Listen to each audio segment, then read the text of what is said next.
everybody, or anybody. How is everyone doing today? Well, unfortunately, I don't think there is anybody coming from a raid, at least not early on. So, there's Writer Greg. Good to see you. Glad you could make it for your little bit. And Barbarossa. Oh, good. There were people who actually checked the Discord. That's a good thing to know. All right, so today we are going to be working on, or I'm going to be working on anyway, getting some of the adventure notes for the first couple of adventure arcs in my Cartyrion campaign into World Andal. So, we talked about this a little bit last week. Last week I went over in a generic way, I think, how I think I'm going to be using the plot templates. So today we're going to try putting it in practice. There will be plenty of opportunity for sprints for those of you who want to do some writing. And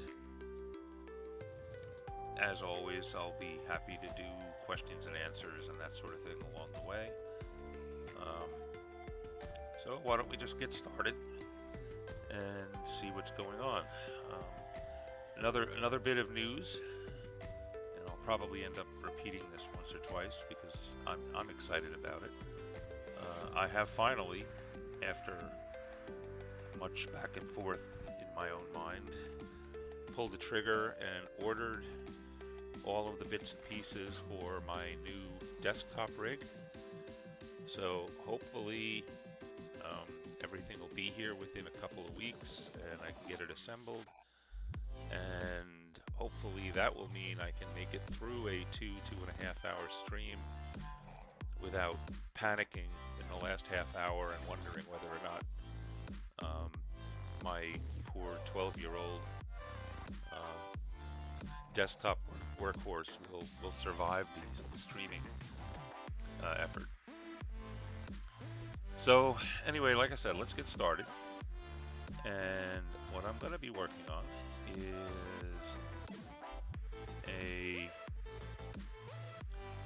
the adventure arc that actually my players are currently going through.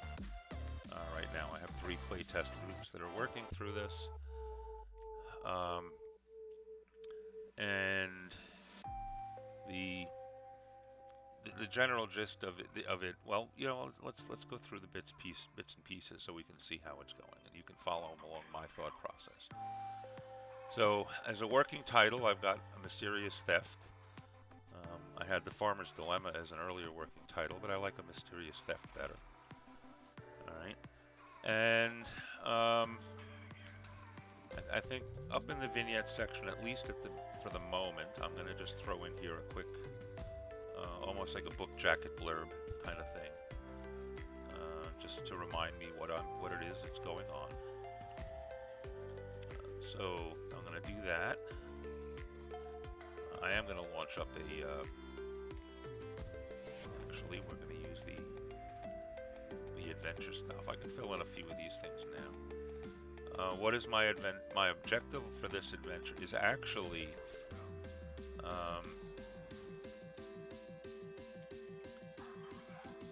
the PCs learn about the many types of fey creatures that live in the Feywood. My first couple of adventures are intended to be learning experiences. Thank you for the hydrate warning.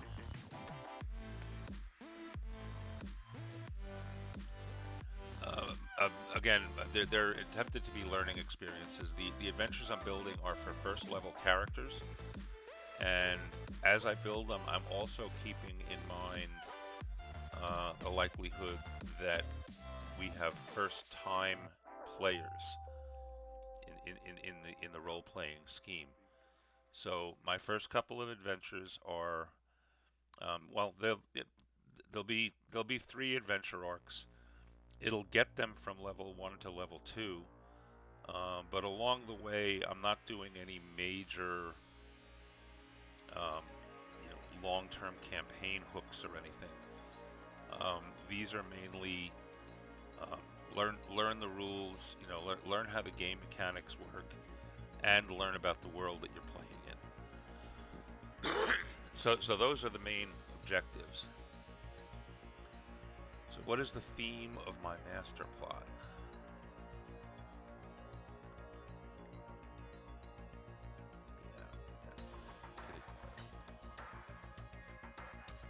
Okay, so what is the theme?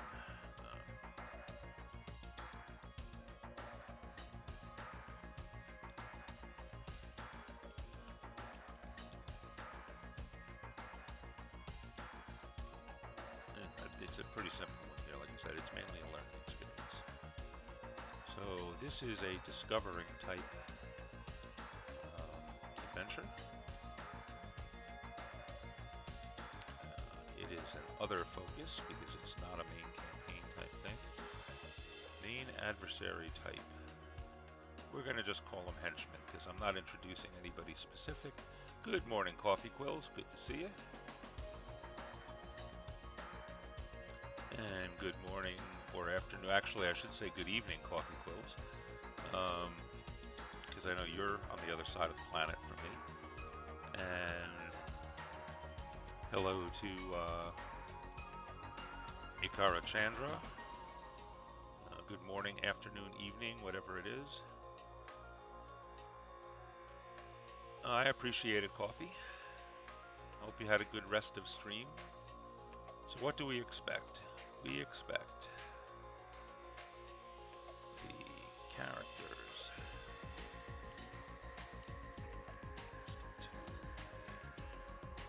few types of nymphs.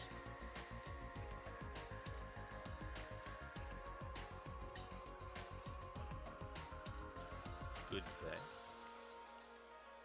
And a couple types of gremlins.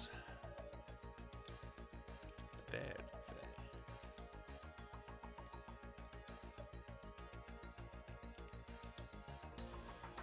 And I'm going to clean all this up later.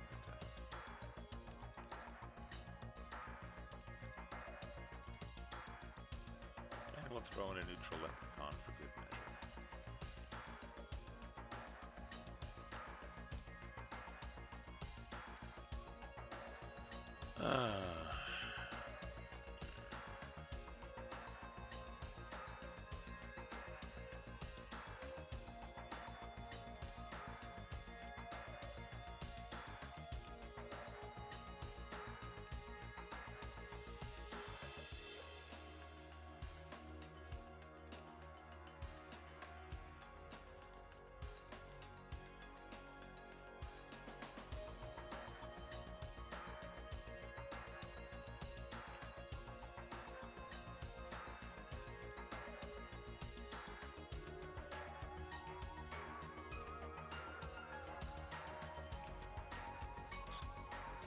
Okay. There we are. Can you hear me now, Mikaro Chandra?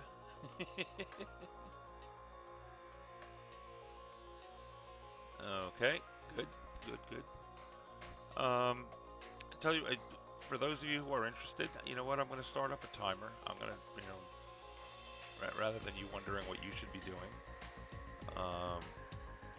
You see that? What must the players learn? Okay. So I'll be moving some of this around. I'm going to fire up a 10-minute sprint timer, and we can all maybe get something done together. And we'll see what things look like when we come out the other side of that. So here we go. And those of you who are ready to write, start writing.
By the way, are the music levels okay for you guys relative to my voice level?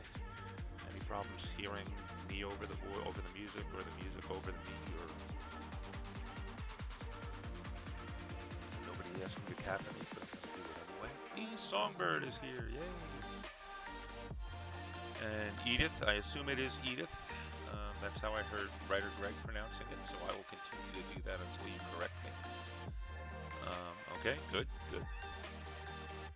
How you doing, Esong? Esong, we're working today on adventure plots. I could be a little loud. That's probably because I'm just not talking very loud. Unfortunately, I have my microphone cranked up as high as it can go. But it's early in the morning, so. And we are in the middle of a sprint, so anybody who wants to jump right in, jump right in. Here comes a whole bunch more people. Okay, what must the players learn? List 10 names. I'm going to come back to that. Yes. Sure has no direct master plot.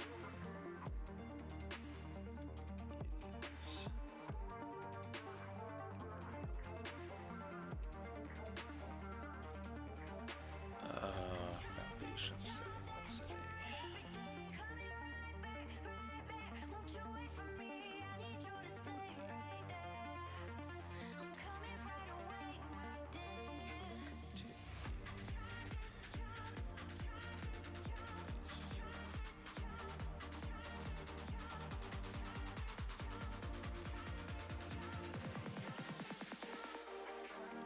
I still don't like necessarily how all this stuff gets labeled when we do them up, but we'll do for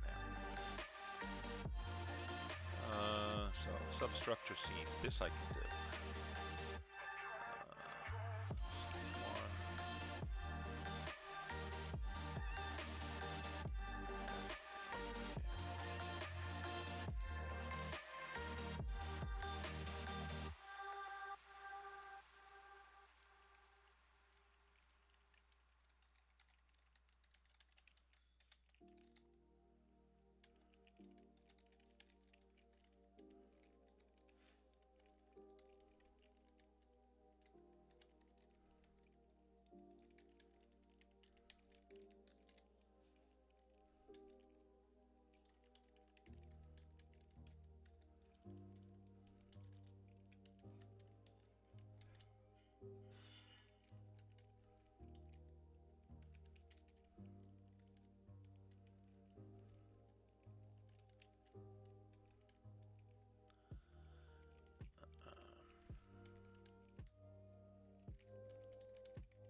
some of these scenes are short, but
it is a bad allergy day today. How's the timer doing? Let's see. Got a minute and a half left. Okay. All right. So I got my scenes done. Themes I'm not too really worried about.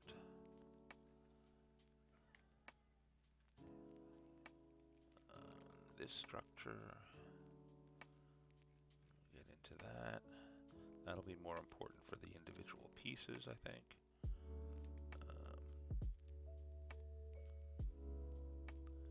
Goals, relations. Let's jump over to backdrops.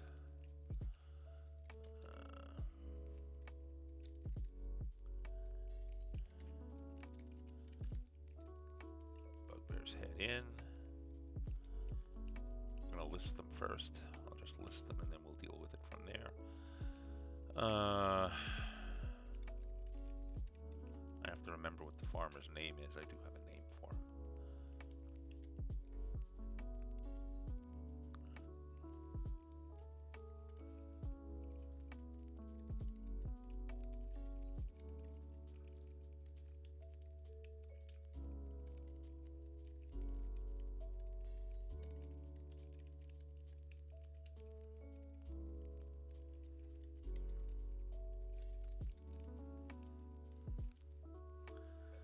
Those are the 5 places that the players will be bouncing back and forth to. I will eventually have an article for the Bugbear's head in. I don't know that I'm going to bother creating separate articles for the other ones. Threats. Let's see. We have a few.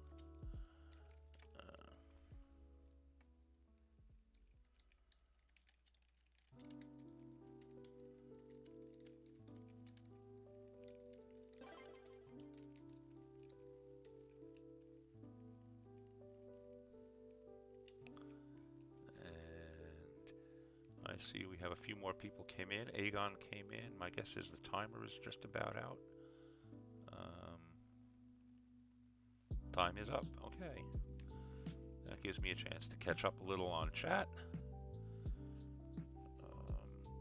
Let's see. Could be a little louder. Yeah, we talked about that. Hello, CQ. I actually caught a little bit of Coffee's stream last night for the first time. I mentioned, in fact, in the chat, it seems strange for me not to be the one, for me to be the one typing, and her to be the one talking. But let's see. Yeah, Aegon, good morning.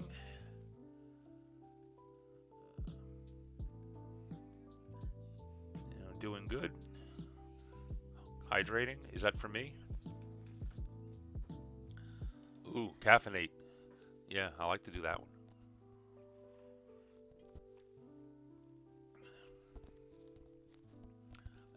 That coffee, that's one you need to put in your stream too for your channel points. So was anybody sprinting? If so, put your numbers in. We'll see how we did. I'm not even going to check mine, at least not yet. Yeah, hopefully it will happen again. I mean, if I'm up, I like to bounce through the streams. I was watching WD Michael for a while. And then he took a little break and he was going to go off and play Pokemon. And to be perfectly honest, I generally don't um, enjoy. I mean, it's good for background, but I'm not one of these people that that sits avidly staring into a screen while somebody else plays a video game. Not, I have nothing against games. I love them myself, but watching somebody else isn't quite as exciting as doing it yourself, unless it's a really good streamer. And actually, WD Michael is pretty good. Some of the stuff he plays is just funny to watch. He has this game that he's been playing lately called Fall Guy, which is just a riot to watch. Edith, just starting a world, so you don't have much to sprint for yet. No, you're just starting a world. You have a lot to sprint for. Uh, you just need to figure out where to start. Yeah, sprinting for points is good. Sometimes, like I have three different topics for my 3 weekly scheduled streams. So I don't call them writing sprints in my points. I do call them sprints, but that's because like on Sundays I might be working on a map. Um, Today, like Thursdays, I'll be working on plots. Well, I guess that's technically an article. So sometimes it's not a it's not a writing thing for me, but it's still work that has to be done. And if other people want to spend it doing writing, that's perfectly fine too. Edith, I mean, yes and no. The where is the problem, okay? Yeah, progress sprints is good. That's a good name for them. Let's see. Esong Barbarossa redeemed a 10-minute sprint. Did I miss that? Oh, there it is. Okay. We will start another sprint in a few seconds. I do want to announce again, I think I mentioned this to one or two people. I'm going to have to, and I'll probably do it again. I will definitely announce this again if Tiller shows up. I have finally pulled the trigger and purchased the components for my new computer. It might be 2 or 3 weeks before everything gets here and gets put together. But hopefully by then, or hopefully after then, all my making it to the end of the stream problems will be completely solved. So we'll see. Okay, Edith, you're working for fiction, not an NP, not an RPG. That's fine too. I see the split as about 50-50 in the World Anvil community. I know writer Greg, whenever he mentions it, he seems to think that almost everybody is our RPG players or are writing for RPG worlds. But he's not. I find it interesting because I have almost exactly the opposite opinion. It seems to me that most of the people, that especially the people who interact, the group that interacts with the streams, it seems to me that most of them are working on novels, or other forms of writing, and there's only a handful of RPG authors. So my guess is, in reality, it's probably split down the middle. There are also quite a number of people that are doing both, so that might skew the numbers a little bit too. And the numbers keep increasing. Working on fictions, at least 5 at this point. Honestly, about 7 or 8. Yeah, I mean, I started with the intention of just doing RPG related stuff, but I actually did spit out a short story, which is up on World Anvil. I have to probably make that a little more publicly available now, since it's gone through at least one draft. So, so we'll have to see where that goes. Now, I definitely took inspiration from the adventure writing that I'm doing, but that's fine too. And there may be more of those in the future. I'm starting to focus my mind on looking for opportunities to do that. So anyway, let us start another sprint because it has been requested, and we are going to start now. Alright, so back to threats for me.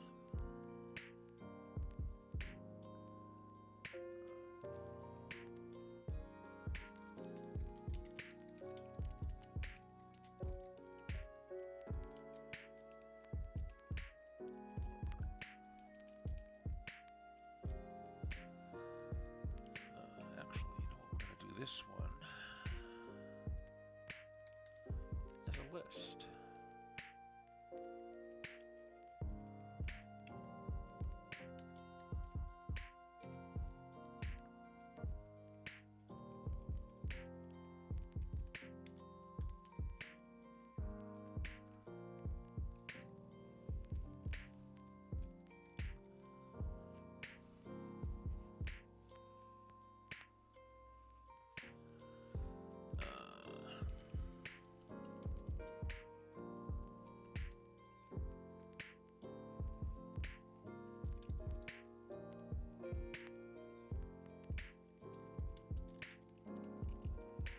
Yeah. By the way, in a role-playing game sense, this threat section, if I were writing, um, fiction, I would focus threats on the threats that my characters, are going to undergo, um, and and that would be all I really need to deal with because I would be in full control of the character's actions. So in that sense, threats really means, what situations do I want to put the characters in so that I can have the characters deal with them. In a role-playing game, I have another level of threat that I have to worry about, and that is what situations am I going to put my characters, my players in that'll give them an opportunity to derail the entire thing because they're the ones directing the action, not me. And being aware of that as you're putting the adventure together gives you the opportunity to make sure that you're not accidentally creating, side doors for the players to take that really aren't good for you. So for example, here, I mean, in this particular case, the players need to deal with the leprechaun and find out about the gremlin lair. And I say this because, for example, if the players were to just walk up and say, okay, there's the leprechaun, let's kill him and rummage through his stuff, then if they successfully kill him, they're not going to find what they're looking for, and they'll have no idea where to find it. So I don't want that to happen. I need to. Well, yeah, it's the murder hobo approach, yeah. But I can tell you, in the first group that has gone through this piece of the adventure, that was their first attitude, and part of it was because the players were a little knowledgeable, and there was a little bit of metagaming going on, and as soon as they heard leprechaun, they're like, oh no, we're in for it. All right, those guys are nasty, and it's not that they're violent, but they're tricksters, and you can't trust them, and so forth, and would the characters have known that? Yeah, they might have actually. So I mean, it didn't get too far over the line, but they definitely approached with caution. And one of them was just like, let's just shoot it. Unfortunately, the other party members talked that one down. Because, like I said, if they were to have done that, if they were to attack the leprechaun, even if the leprechaun survived, if he was attacked, he's not going to deal favorably with the party.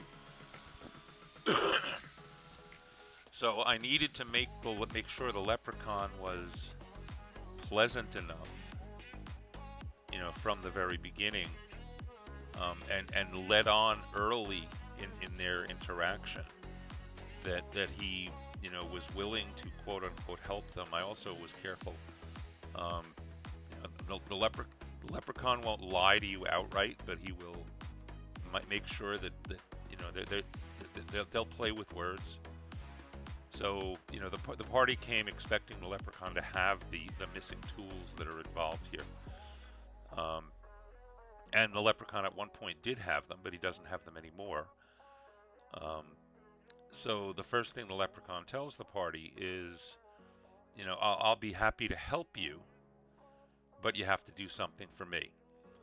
And he never says, I'll give you the tools, but he does say he'll help them, he'll help them with their problem with the tools.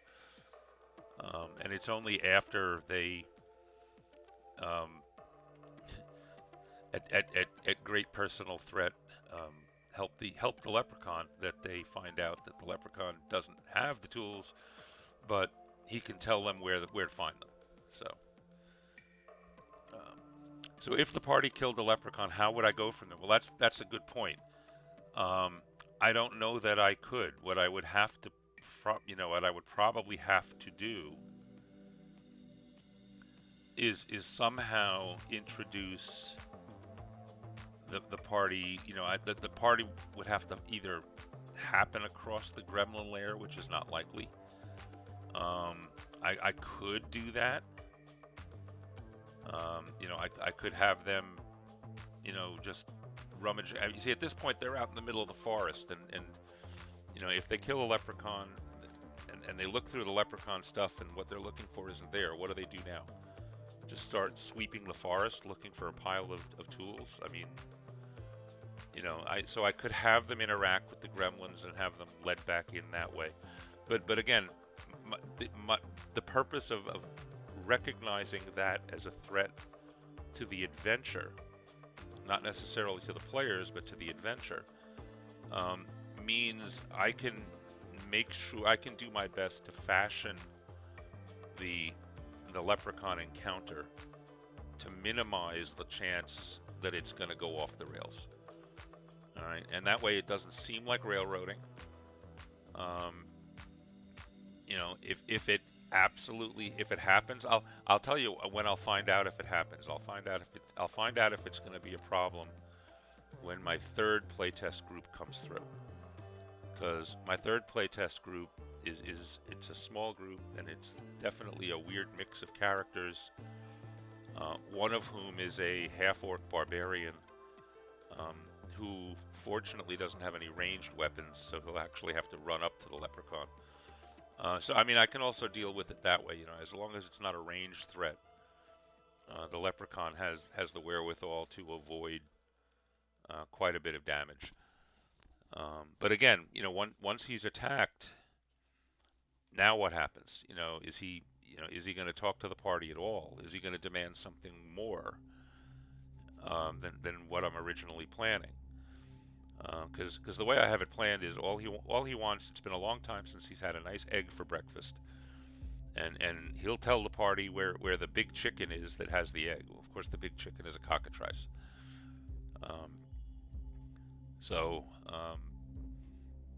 Once he gets his egg, though, then he's more than happy to tell them, oh yeah, I had the tools, but they were stolen, and I know where the gremlin lair is, and I'll lead you right to it, and we move on from there. So again, by knowing that there's a danger of the whole adventure going off the rails here, it makes sure it forces me to focus on that part of the encounter to make it as hard as possible for the party to do the wrong thing without actually putting walls around the party to limit their actions. So that's that. How we doing on time? We're almost done. Look at that, 44 seconds left. So I can get in one more quick threat before the sprint runs out.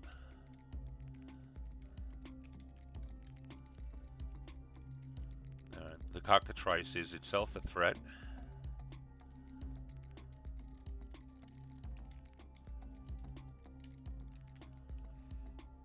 And by the way, the one party that's gone through the cockatrice part of the fight did come away dragging one of the players who has been turned to stone with them. Fortunately for the party, I think time is just about up, by the way. Yes, time is up. Pencils down. Let's see your numbers. Fortunately for the party, in the Pathfinder 2 rule set, which is what I'm basing on, petrification is not death. It is not, and it's not permanent. Every period of time, I think it might be 24 hours, the player actually has an opportunity to make a saving roll to start to unpetrify. The other nice thing is that the cockatrice doesn't instantly petrify. In D&D, I believe it's a gaze attack, and if you lock eyes with the thing, you are instantly turned to stone. It's a much mellower threat. It's a much lower level threat in Pathfinder. If the cockatrice hits you with its beak, it starts a calcification effect that initially starts out as just slowing the character down, reducing their number of actions, and it's only after enough strikes and some bad saving throw rolls that the calcification advances to full petrification, which did happen to one of the players. So it can happen, which was fun. It was interesting to hear them describing, dragging the statue of their sorcerer character through the forest back to the leprechaun. One of them carrying an egg, and a few more of them dragging this stone statue by the feet as they were going. So let's see what we did here. Let's see. Coffee Quills finished one creature bestiary entry and created 2 new names. Good. Esong is getting people onto the Discord. Good. Give the leprechaun something tall to sit on. Yeah, actually he appears on the top of a rock pile that also hides the entrance to his lair. And in fact, he knows the party is coming because his friends, the brownies, who had given him the tools in the first place, gave him advance warning. There's a timing thing, and basically it's late when it's late in the day when they find out that there is a leprechaun, so they almost are guaranteed to spend the night at the farmstead before they go off looking for it, rather than going into the forest in the middle of the night. But that means the leprechaun knows they're coming, so actually as soon as they break into the clearing where the leprechaun is, he's sitting on this top of the rock pile, lighting his pipe and looking down, just not even really making eye contact with them. And he calls out to them and starts right off with the, oh, I've been waiting for you. What took you so long to get here? And, so it kind of puts them on their, it throws the party off right off the bat. But it also, again, it immediately suggests that the leprechaun is potentially helpful. And that seemed to do a very good job of reducing the desire of the party to just kill it first and deal with it later.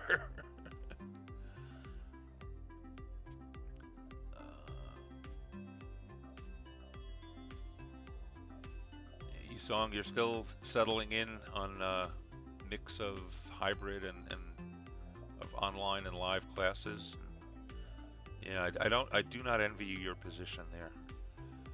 Maybe if he's singing when they find him, they're less likely to attack. Like I said, I mean, he starts talking to them almost before they notice him. So that seemed to do a good job of putting them off a little off stride. But more importantly, he talks to them specifically about what they're there for, which right off the bat suggests, okay, he knows something, or we need his help, or we need to talk to him rather than just shoot at him. But I'll find out. Like I said, I've got 2 more play groups to go through that haven't dealt with him yet. One of them tonight, in fact. And we'll see what happens. So what else is going on with other people? Let's see. Did anybody else do any sprinting, or was it just coffee? Barbarossa, you asked for the sprint. How did you do? You don't get to not tell us if you're the one that asked for it. Maybe I should put that in the description for the sprint requests.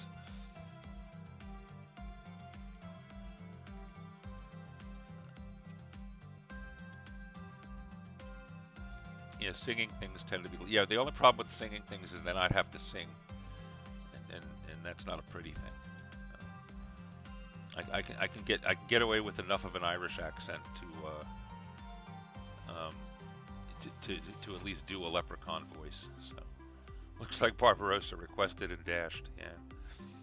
Is there? I don't know. Is there anybody else streaming right now? I don't think so. I know Barbarossa. Well, I do it too. Tends to bounce around, especially if there's multiple streamers on. But he might have had work. Yeah.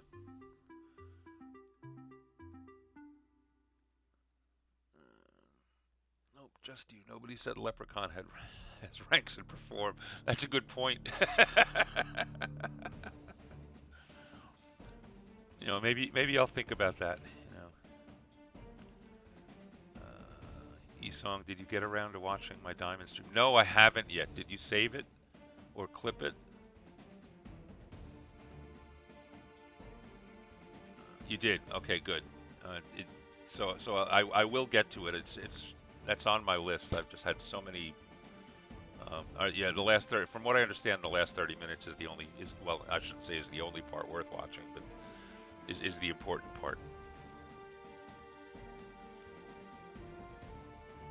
Yes, I will definitely watch that. I will definitely go hunting for that.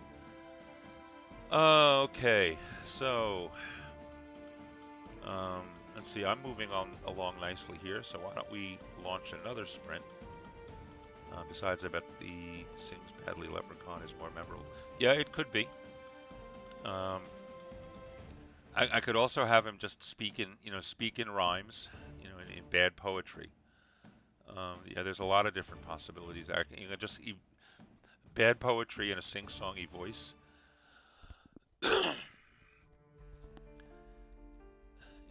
Especially if I can get some like bad puns or something worked into the dialogue.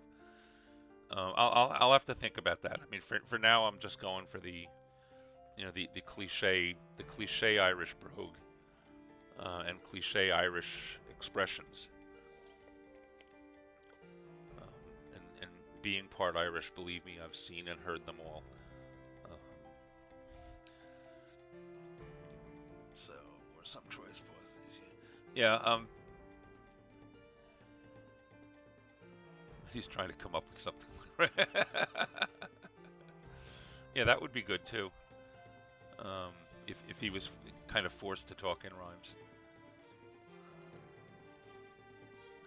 All right. Well, I'll tell you what. Why don't we, since there are one or two people actually getting work done, and there goes my voice again. Let's launch another sprint and see how much more of this thing I can get through. I'm gonna have to do a lot of cleanup. It's gonna take me 2 or 3 of these adventures to actually get a feel for how I want my stuff to appear in print. But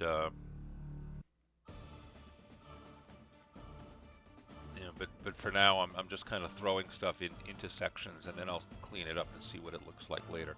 I do have a pretty good idea how I want my running notes to look. My actual adventure notes. So I'm kind of saving that for last because that's the part I'm most comfortable. Like I said, I know what I'm going to be doing.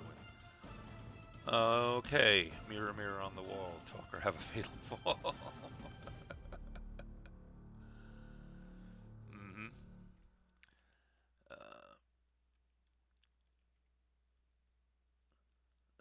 You love the math of the metric system and have a poor idea of how tall a person is in centimeters. Yeah, I find to do centimeters right, first I have to convert back to inches, and then I can do the rough math. The problem is people are big enough that the rough math actually doesn't even really work. You almost have to do the right math, because a couple of centimeters difference is an inch. 2.5 centimeters is an inch. So, 5 meters tall. That would be a little tall. 5 meters tall would be about what, 30.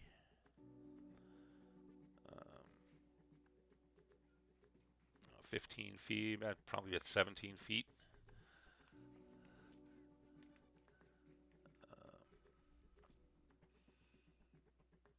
Yeah, each foot is about 30 centimeters, not quite,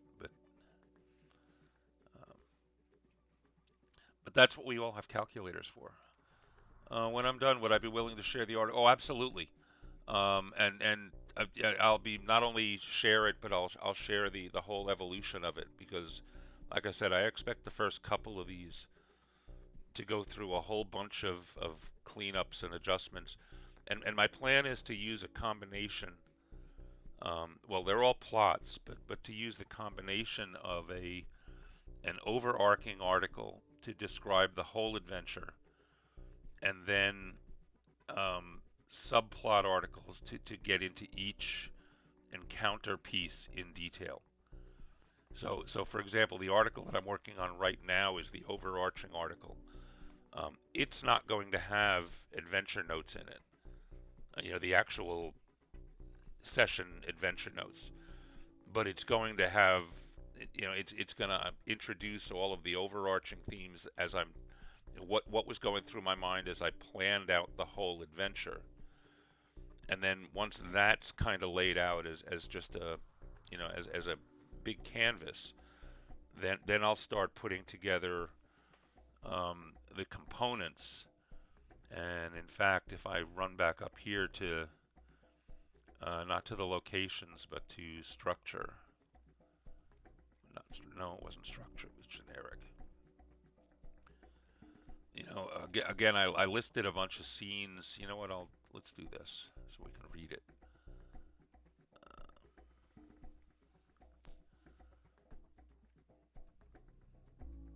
Yeah, the plot points are scenes. Um,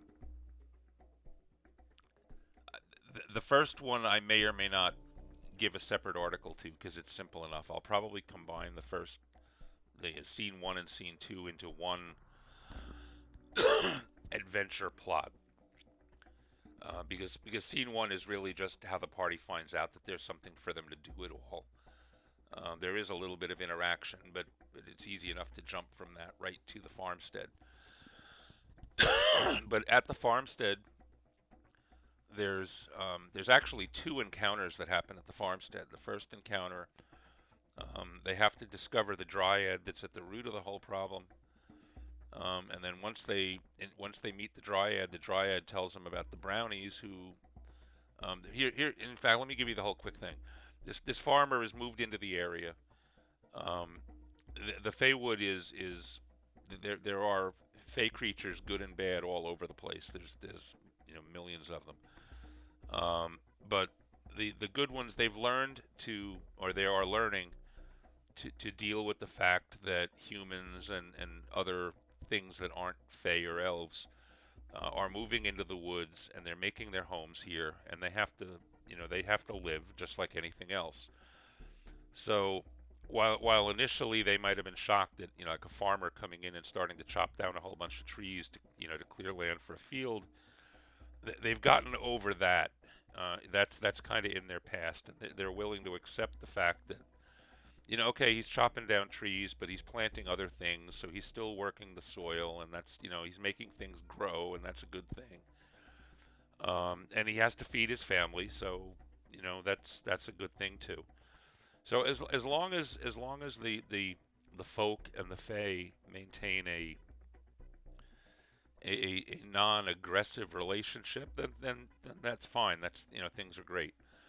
Well, the farmer's clearing trees to make to plow a field, and he happens to come across the tree that this dryad lives in.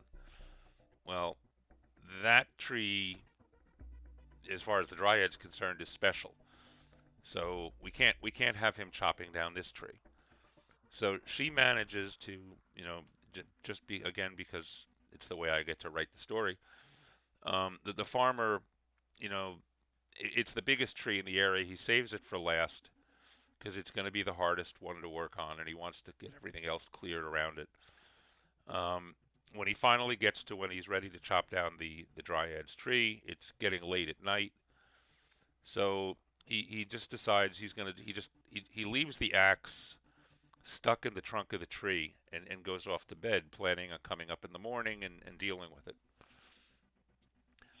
Well, the dryad takes the axe out, um, calls her friends the brownies, who are these little tiny nymphy kind of creatures that actually live underneath the farmer's house, um, and play with his kids, although the farmer and his wife don't really know that. Um, but they're friendly. I mean, there's no evil intent there.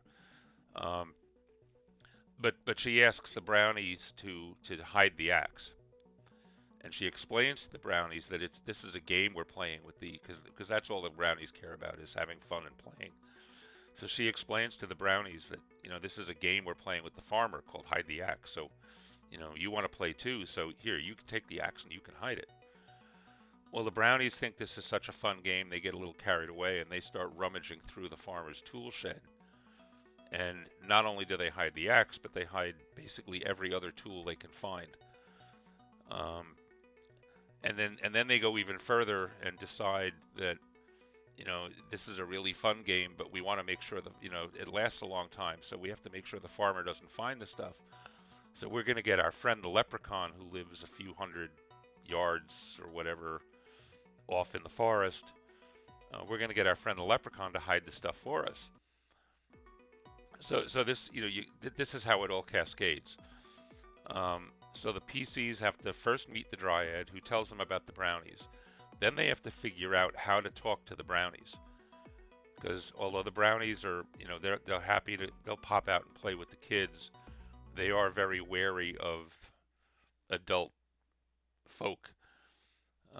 So they have to figure out how to coax the brownies out and talk to them. Once they do, the brownies are more than happy to tell them exactly what happened and what they did. So they give the directions to the leprechaun. Then the party finds the leprechaun. The leprechaun wants his egg. The egg comes from a cockatrice. Once the egg is delivered, the leprechaun says, "Yeah, well, I did have the tools, but they were stolen from me by these gremlins." And then the party has to go deal with the gremlins, and finally they find the tools, and everybody lives happily ever after. Yeah, the farmer is lucky. Again, the point is that the dryad knows that again the farmer had been there for a little while. He had moved in the fall, and now it's the spring, so he's really just starting to clear the fields. But the dryad had a chance to kind of at least see the farmer and his family, and had decided they're nice people. But I can't have him chopping down my tree. And she just didn't know how to deal with it. So her short-term solution was to just make the axe disappear for a while. So I mean, eventually the party actually ends up brokering a deal. The farmer, if everything works out beautifully, and it did in the one group that went through everything, the farmer has agreed to leave that tree alone. Um, and he's just going to plow his field around it. So he's going to have a nice big field with a giant oak tree in the middle of it. The dryad is happy with that, and in fact, the dryad offered if he needs to go extend his fields, the dryad will be happy to point out to him if there are any other specific trees that need to not be dealt with or not be chopped down.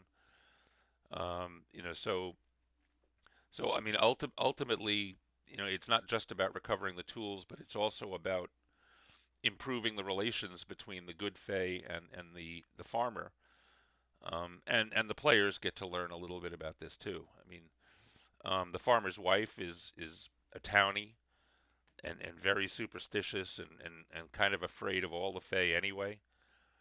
So she kind of freaks out at a lot of this stuff, but by the end, she's even willing to at least let her kids play with the brownies, because if nothing else, the brownies will, help protect the kids from any other threats that might come out of the woods, because it is a dangerous place.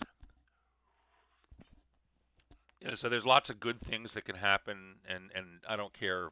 Well, I kind of care if some of it doesn't happen, but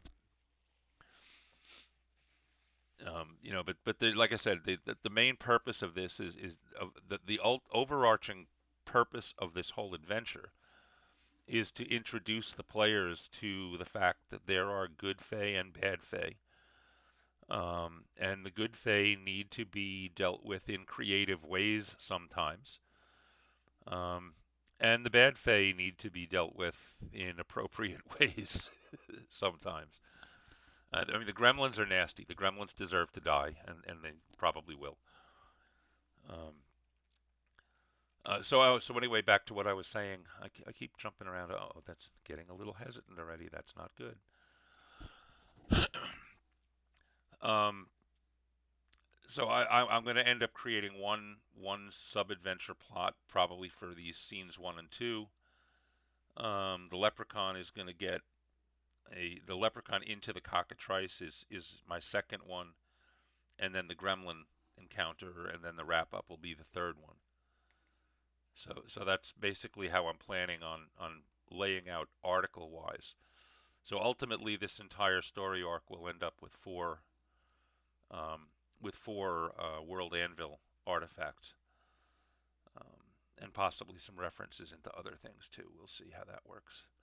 And there's a Hail Hydrate.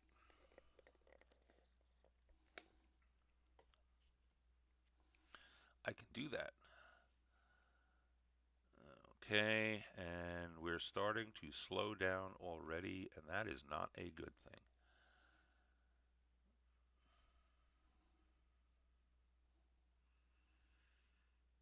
I am going to try to head off my major problems here. And unfortunately, the first thing I think I need to do. Yep, we're starting to slow down. The first thing I think I need to do is start to shut down a few extras.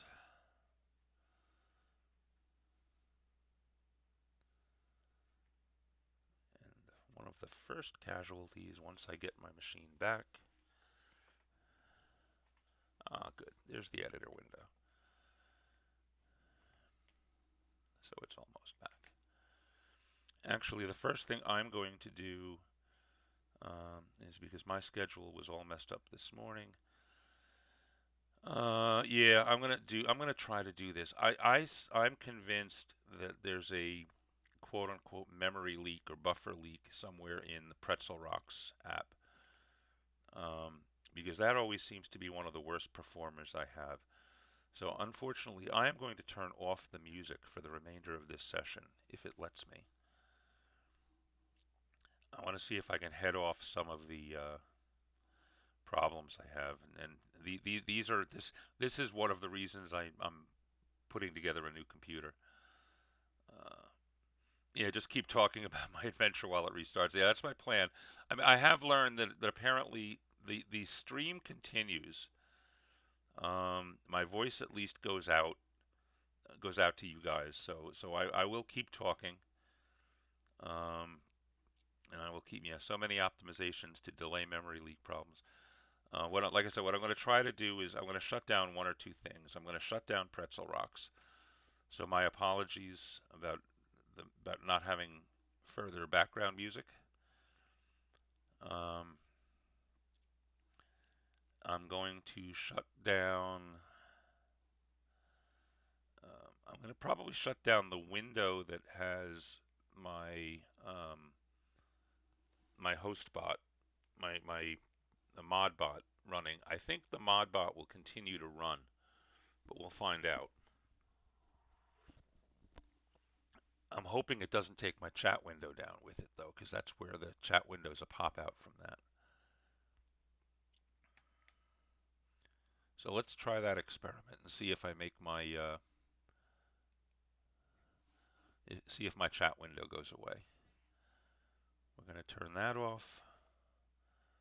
I've asked Pretzel Rocks to turn off. Just the fact that it takes Pretzel Rocks forever and a day to even shut off is an indication that it is a big memory hog, and the machine I'm on now has only got 8 gigs of RAM, and That is clearly not enough. Oh, good. Pretzel died.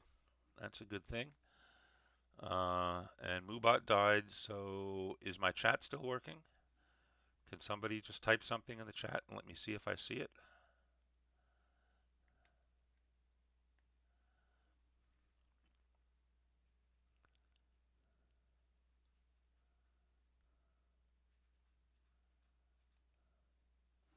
Can I type something in the chat and see if I see it?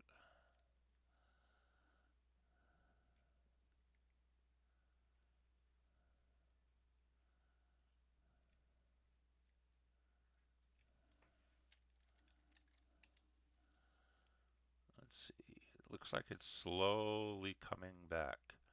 There we go. Boom, everything fires up. I am the ghost of Pretzel Rocks. Okay, so my chat window is working. Um, oh, did it freeze for you guys too? Is the chat working or frozen or not working for you guys? Because it looks like it's working for me now. Um, okay, yeah, it looks like things are slowly coming back. Um, we see it fine. Nope, but we can see the chat on my screen. Yeah, just that I was having a big lag. Yeah, that's absolutely the case. It looks like it's finally starting to come out of its death throes, at least this time around. Uh, Frames seem to be holding up. CPU is definitely not my problem. Its memory is my issue. And unfortunately, I don't think I get a memory.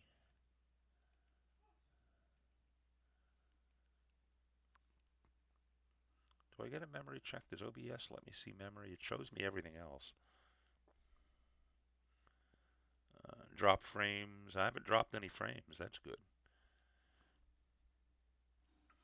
I should probably leave that like that anyway. All right.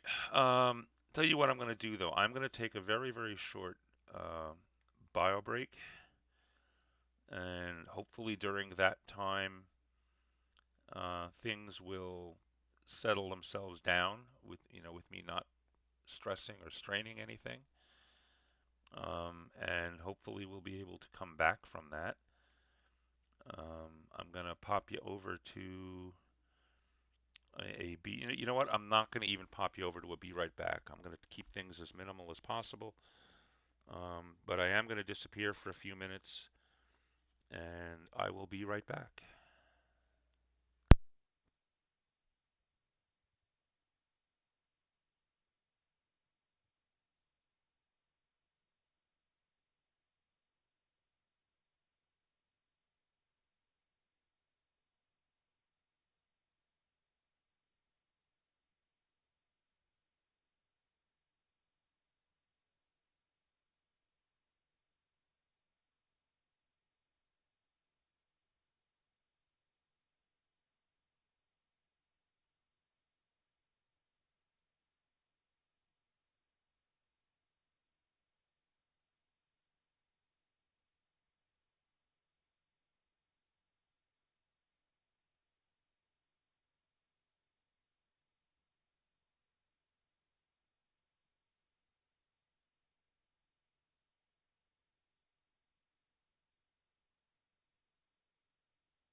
And I am back.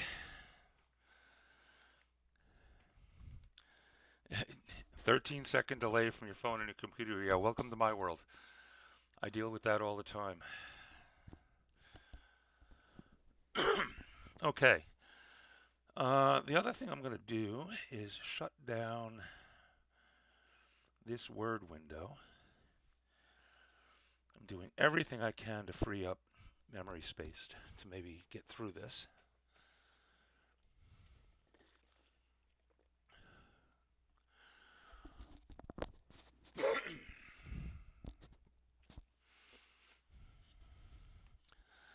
Wires. Gotta love wires. Where would we be without wires? Okay. The chat looks like it's working. Yep, okay. I can send a message to my own chat. That's a good thing. Things seem to be calmed down and settled down now. So let's see if we can get through the next hour and a half. Oh, wow. Okay. So to kind of answer, because I know Esong, you specifically are working on almost exactly this kind of thing. What I am going to do is what I'm trying to do today is set up the frameworks for the pieces that I have for this adventure. So I've got most of the important stuff at least in here for now. What is this? Let's see what this looks like as an article.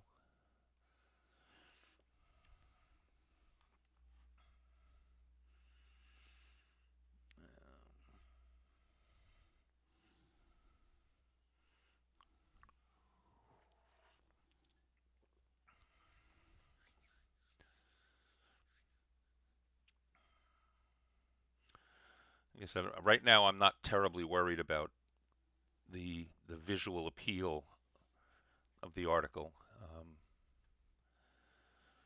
but I do like the chunk that the great GM basically provided for the up top stuff.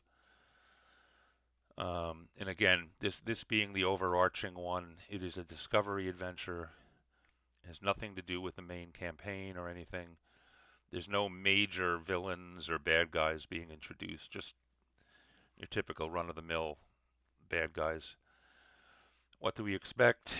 We expect the characters to be introduced to a few types of nymphs and a couple types of gremlins, and we'll throw in a neutral leprechaun for good. Technically, I have the Fae divided into two major categories that I'm simply calling nymphs and gremlins.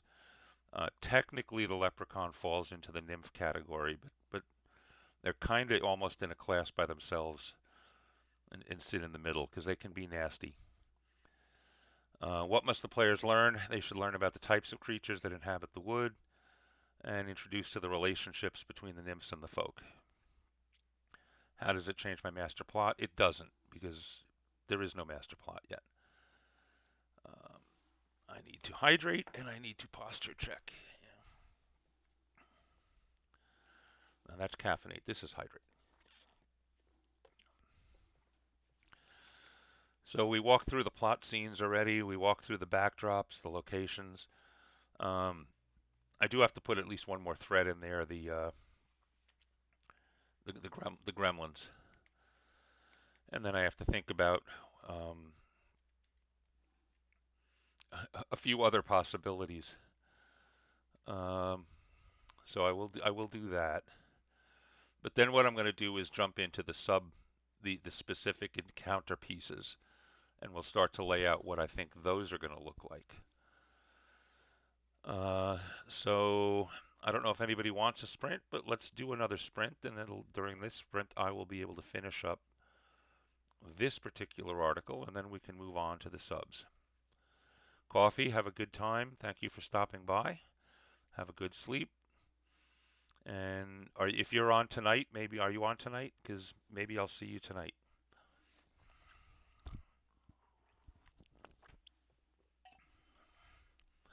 If not, I'm sure I'll catch you sometime in the next week or so. So let's start a sprint, and we're starting now. Okay, I need to jump into not not here, but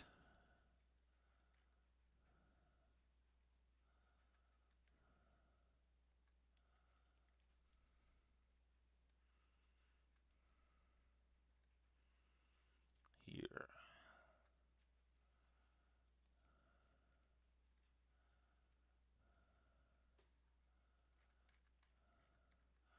Oh, I have a bunch of stuff to do there.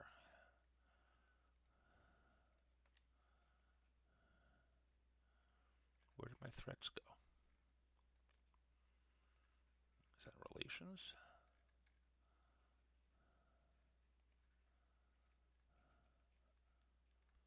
They're under they're under backdrops. Okay.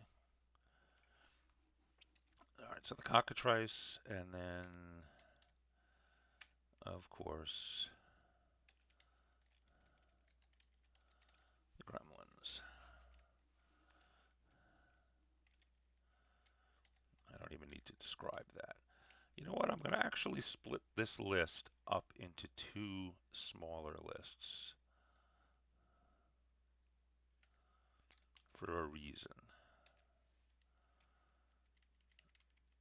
And we're going to call one of them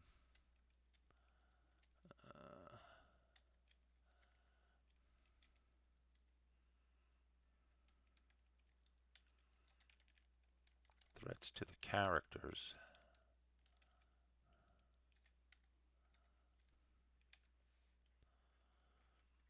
And we're going to call the other one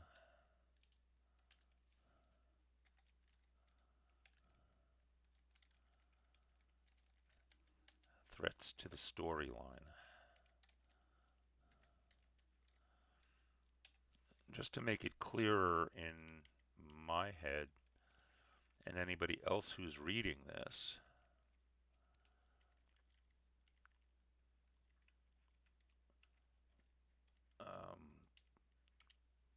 which ones are which.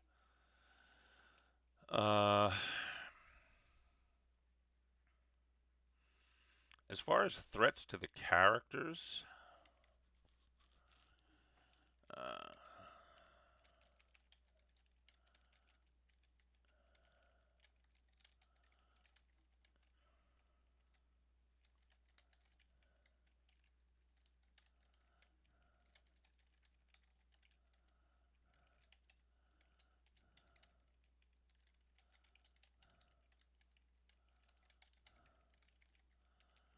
the Dryad, by the way, is definitely overpowered for the party as an opponent.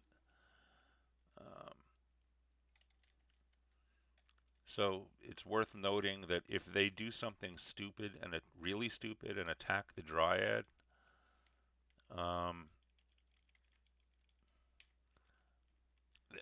it's going to hurt. um,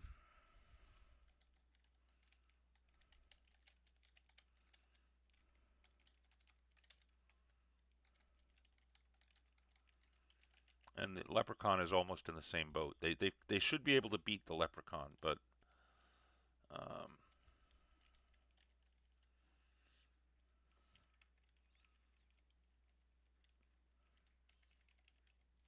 I'm going to even add in here.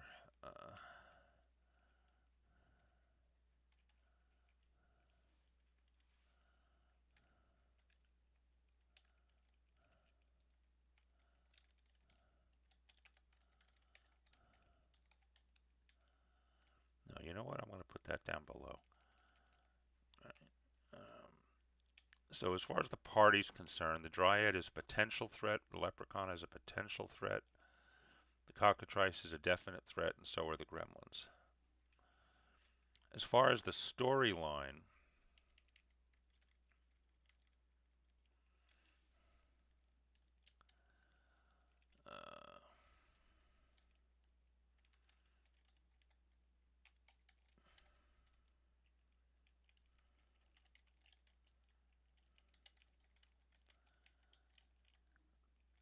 So the players need to figure out how to contact and deal with the Dryad. That's the first potential storyline derail.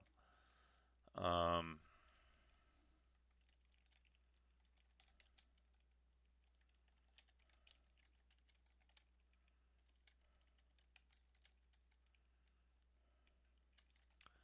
but all it takes is a detect magic on her tree to bring her out. So, and there is a hint to provoke the party to do that. That hint being when the farmer shows them where he left the axe, there's not a scar in the tree anymore. So whatever it is that took the axe also fixed the tree. And so far I'm 2 for 2 in one of the in one of the magic casters in the party immediately saying I detect magic on the tree. So I'm going to assume that's a minor concern, but it is a concern. Um, the next one's a little more challenging.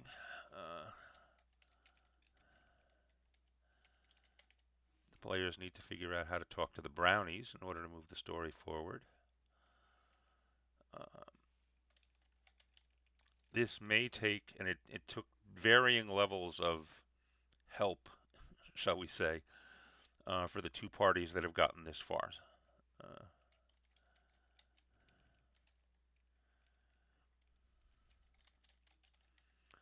but I'll mention that. Again, that's something, it's an area that I need to focus on when I'm writing the adventure.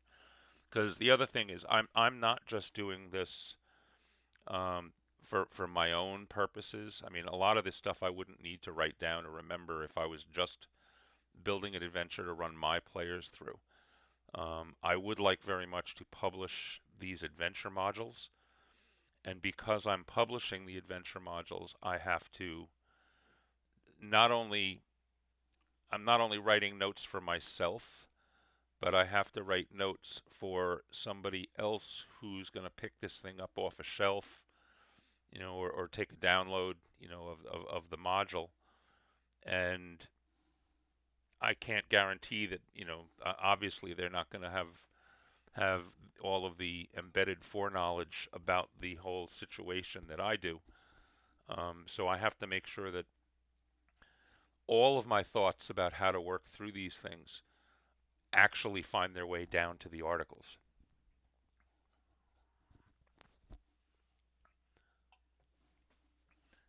So I have to make notes about things like this. Again, this may take a bit of coaxing from the DM, but that reminds me that I'm going to need to include DM notes that suggest possible ways to coax the party into successfully dealing with the brownies. The same thing with the leprechaun. I need to make it clear in the notes, in the written notes, that it is important that the leprechaun at least gain enough trust or respect is not the word I want, but again, the DM has to understand that it's not good for the party to just walk up and shoot at this thing. And therefore the DM needs to manage that scene to minimize the possibility of murder hoboism. When they get to the cockatrice, that one's not a problem. I mean, that is a straight encounter. Oh, I forgot. You know what? I completely forgot to do something. There is one more threat in here, and it's basically, again, just to keep the adventure and action flowing. I almost forgot that there is a lone bandit bugbear attack during the night. Spends on the road to the farmstead. Almost forgot that was there. So basically, the way I have this adventure set up, flow-wise or action-wise, right off the bat, they have a little mini combat, and it's really just there as a kind of not so much an icebreaker, but just get everybody moving and going in the session flow. It's a simple combat, one bugbear against these parties. Like I said, so far two of my three test groups have run through this adventure. The bugbear did not survive the first round of encounter in either of those two. But that's because in both of those two, the bugbear failed a stealth check at the last minute and was detected before the attack began. It will be curious for me to see what happens if the bugbear succeeds in that. I'm almost hoping the bugbear, I'm rolling it clean for the sake of my players, but I'm hoping that the third group doesn't make that stealth, doesn't, that the bugbear doesn't fail that stealth check with the third group,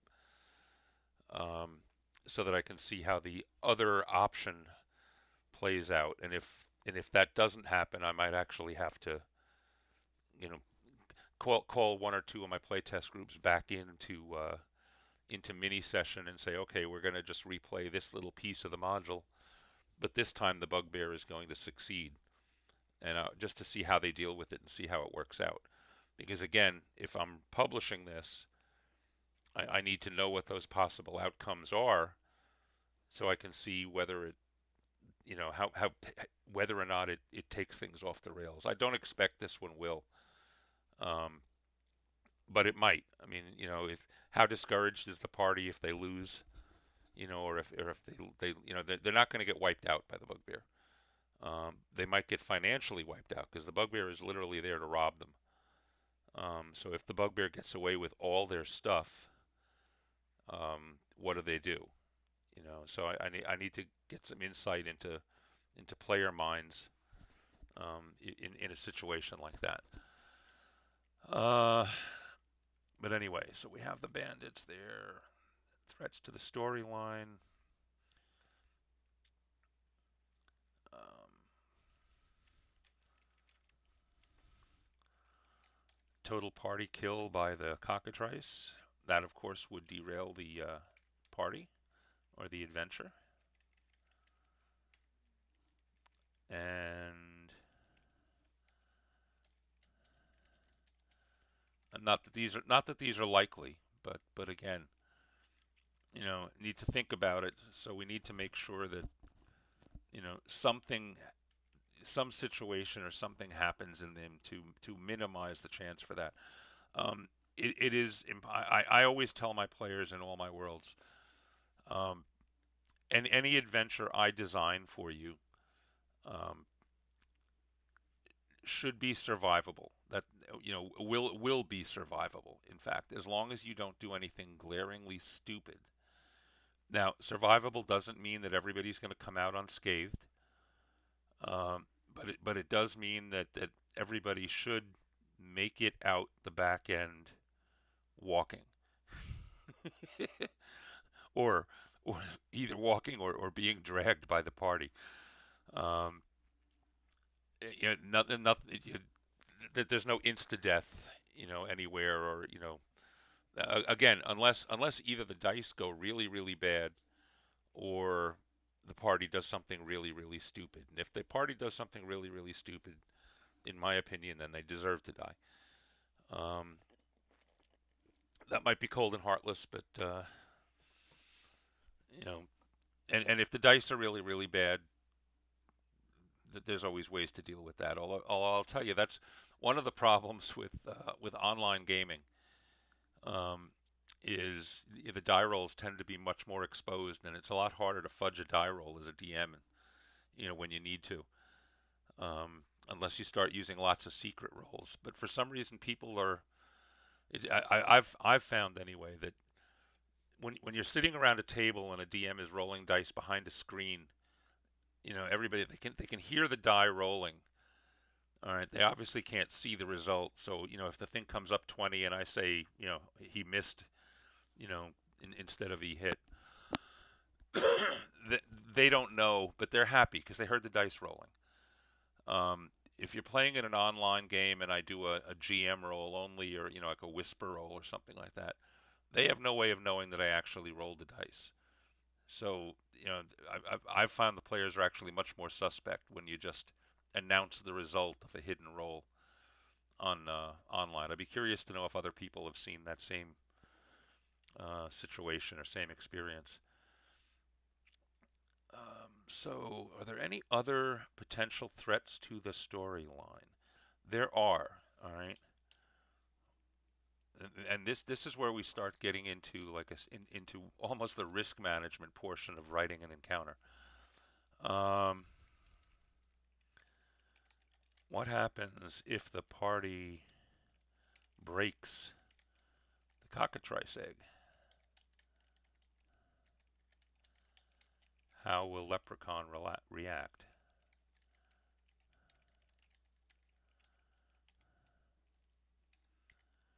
Because remember, their objective wasn't to kill the cockatrice; it was to get the egg. So, what happens if something they do, you know, they get to the nest, they steal the egg, um, but as they're leaving, they trip and fall, and the egg breaks or whatever, So, again, that's just something to think about. What happens if they deal with the cockatrice but don't have the egg when they get back to the leprechaun? All right, and maybe they'll be creative. Maybe they'll bring back, well, we didn't have the egg, but have it. Here's some nice chicken meat. You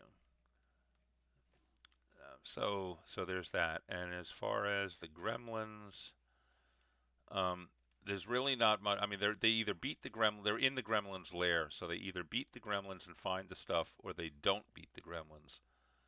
In which case, they have to come back and beat the gremlins. I mean, obviously, there's always a possibility that the party just walks away from an adventure. So, I mean, that's always a threat, but that's not one. If the party has decided they're done with the adventure, there's really no threat to the storyline anymore. That might become a bigger issue if it's part of a larger campaign arc and I need them to find something in that treasure. But that's not the case in this one, so I'm not going to actually write something down for that. I think I've covered the major ones here. Again, I have to make sure that I can coax that the players can be properly coaxed into talking to the dryad, that they can be properly coaxed into talking to the brownies, that they can be properly coaxed into talking with the leprechaun instead of attacking it, um, that they come away from the cockatrice encounter with the cockatrice egg, and that they don't do anything stupid with the gremlins. I mean, the issue with the gremlins at this point, and even the cockatrice to some extent, is the only the only real threat aspect is I need to make sure that the encounters are survivable. Um, and that's a matter of that's math and mechanics and game mechanics. So I'm not going to get into that. No, they're not my own created gremlins. Actually, they are Mitflitz and Jenkins. Um, in the Pathfinder 2 bestiary. Um, the party. I mean, party wise, the depending on the party size, the number of each of them will vary. That's another thing I have to put into all my notes. By the way, if you're playing a party of four, there's this many gremlins. If you're playing a party of six, then there's a few more. And it's to keep the threat level matched to the party.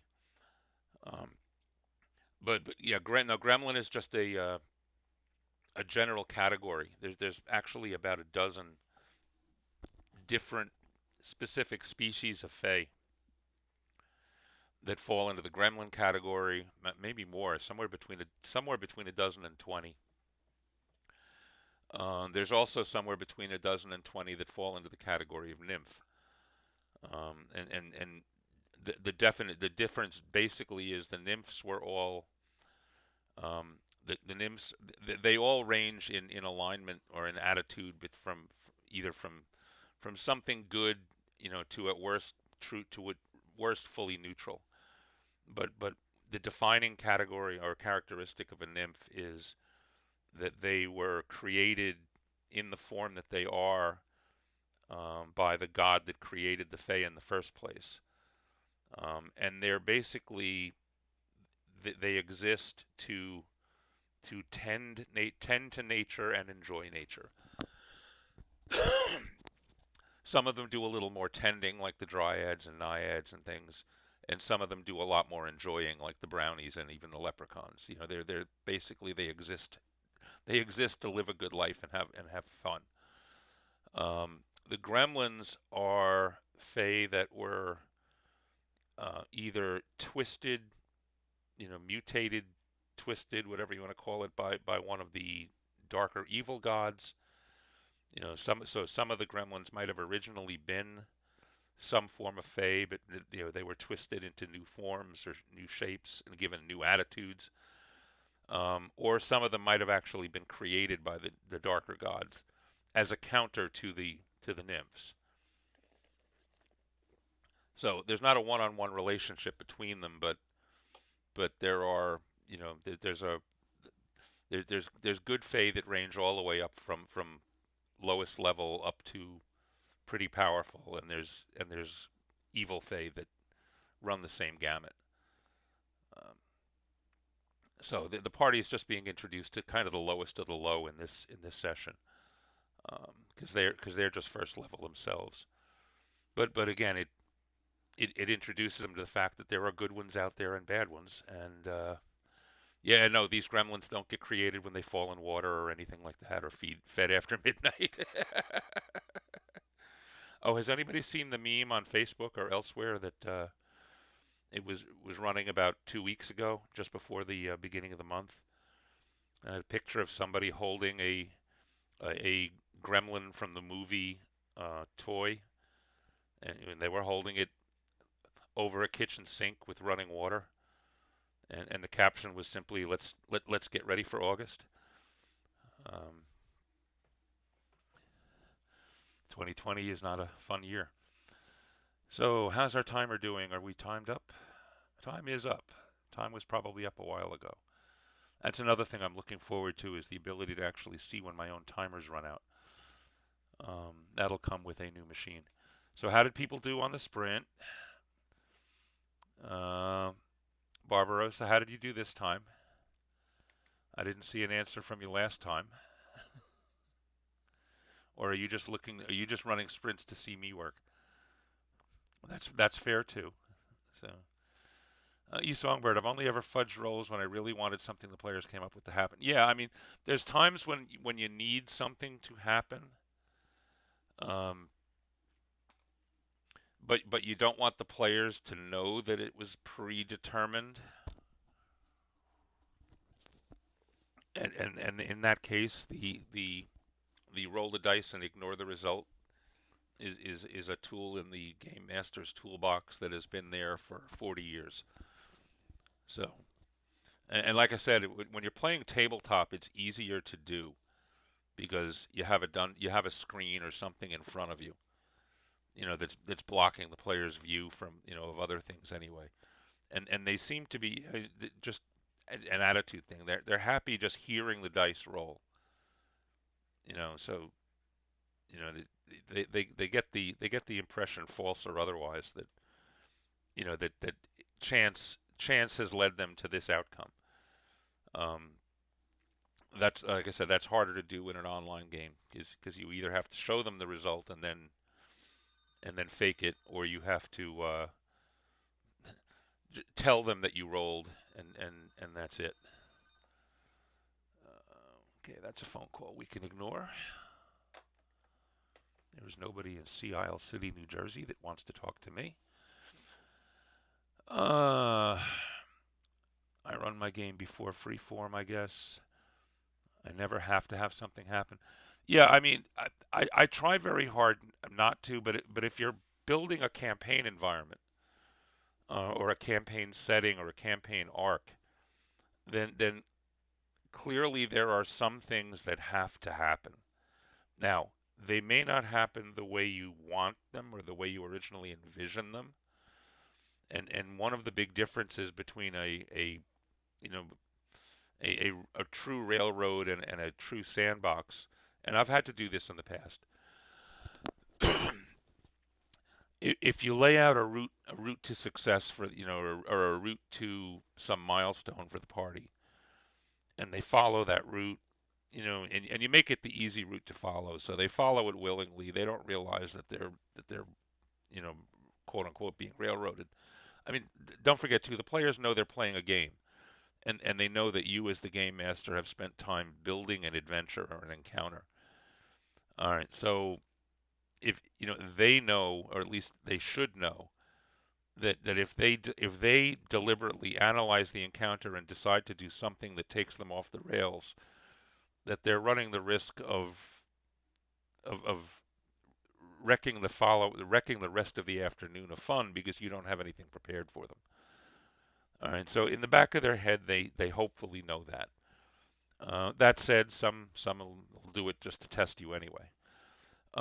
If the party does decide, or fails to reach an objective that needs to happen in order for something way down the road to happen, then you roll with it at the time.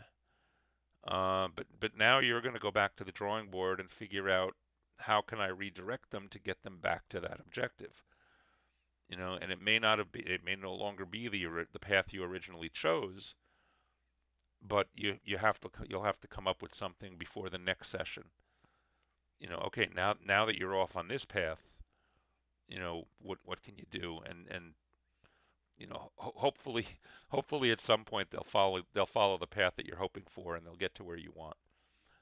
Um, you can always rescue a session gone off the rails if by nothing else having a good random encounter table set up for your area.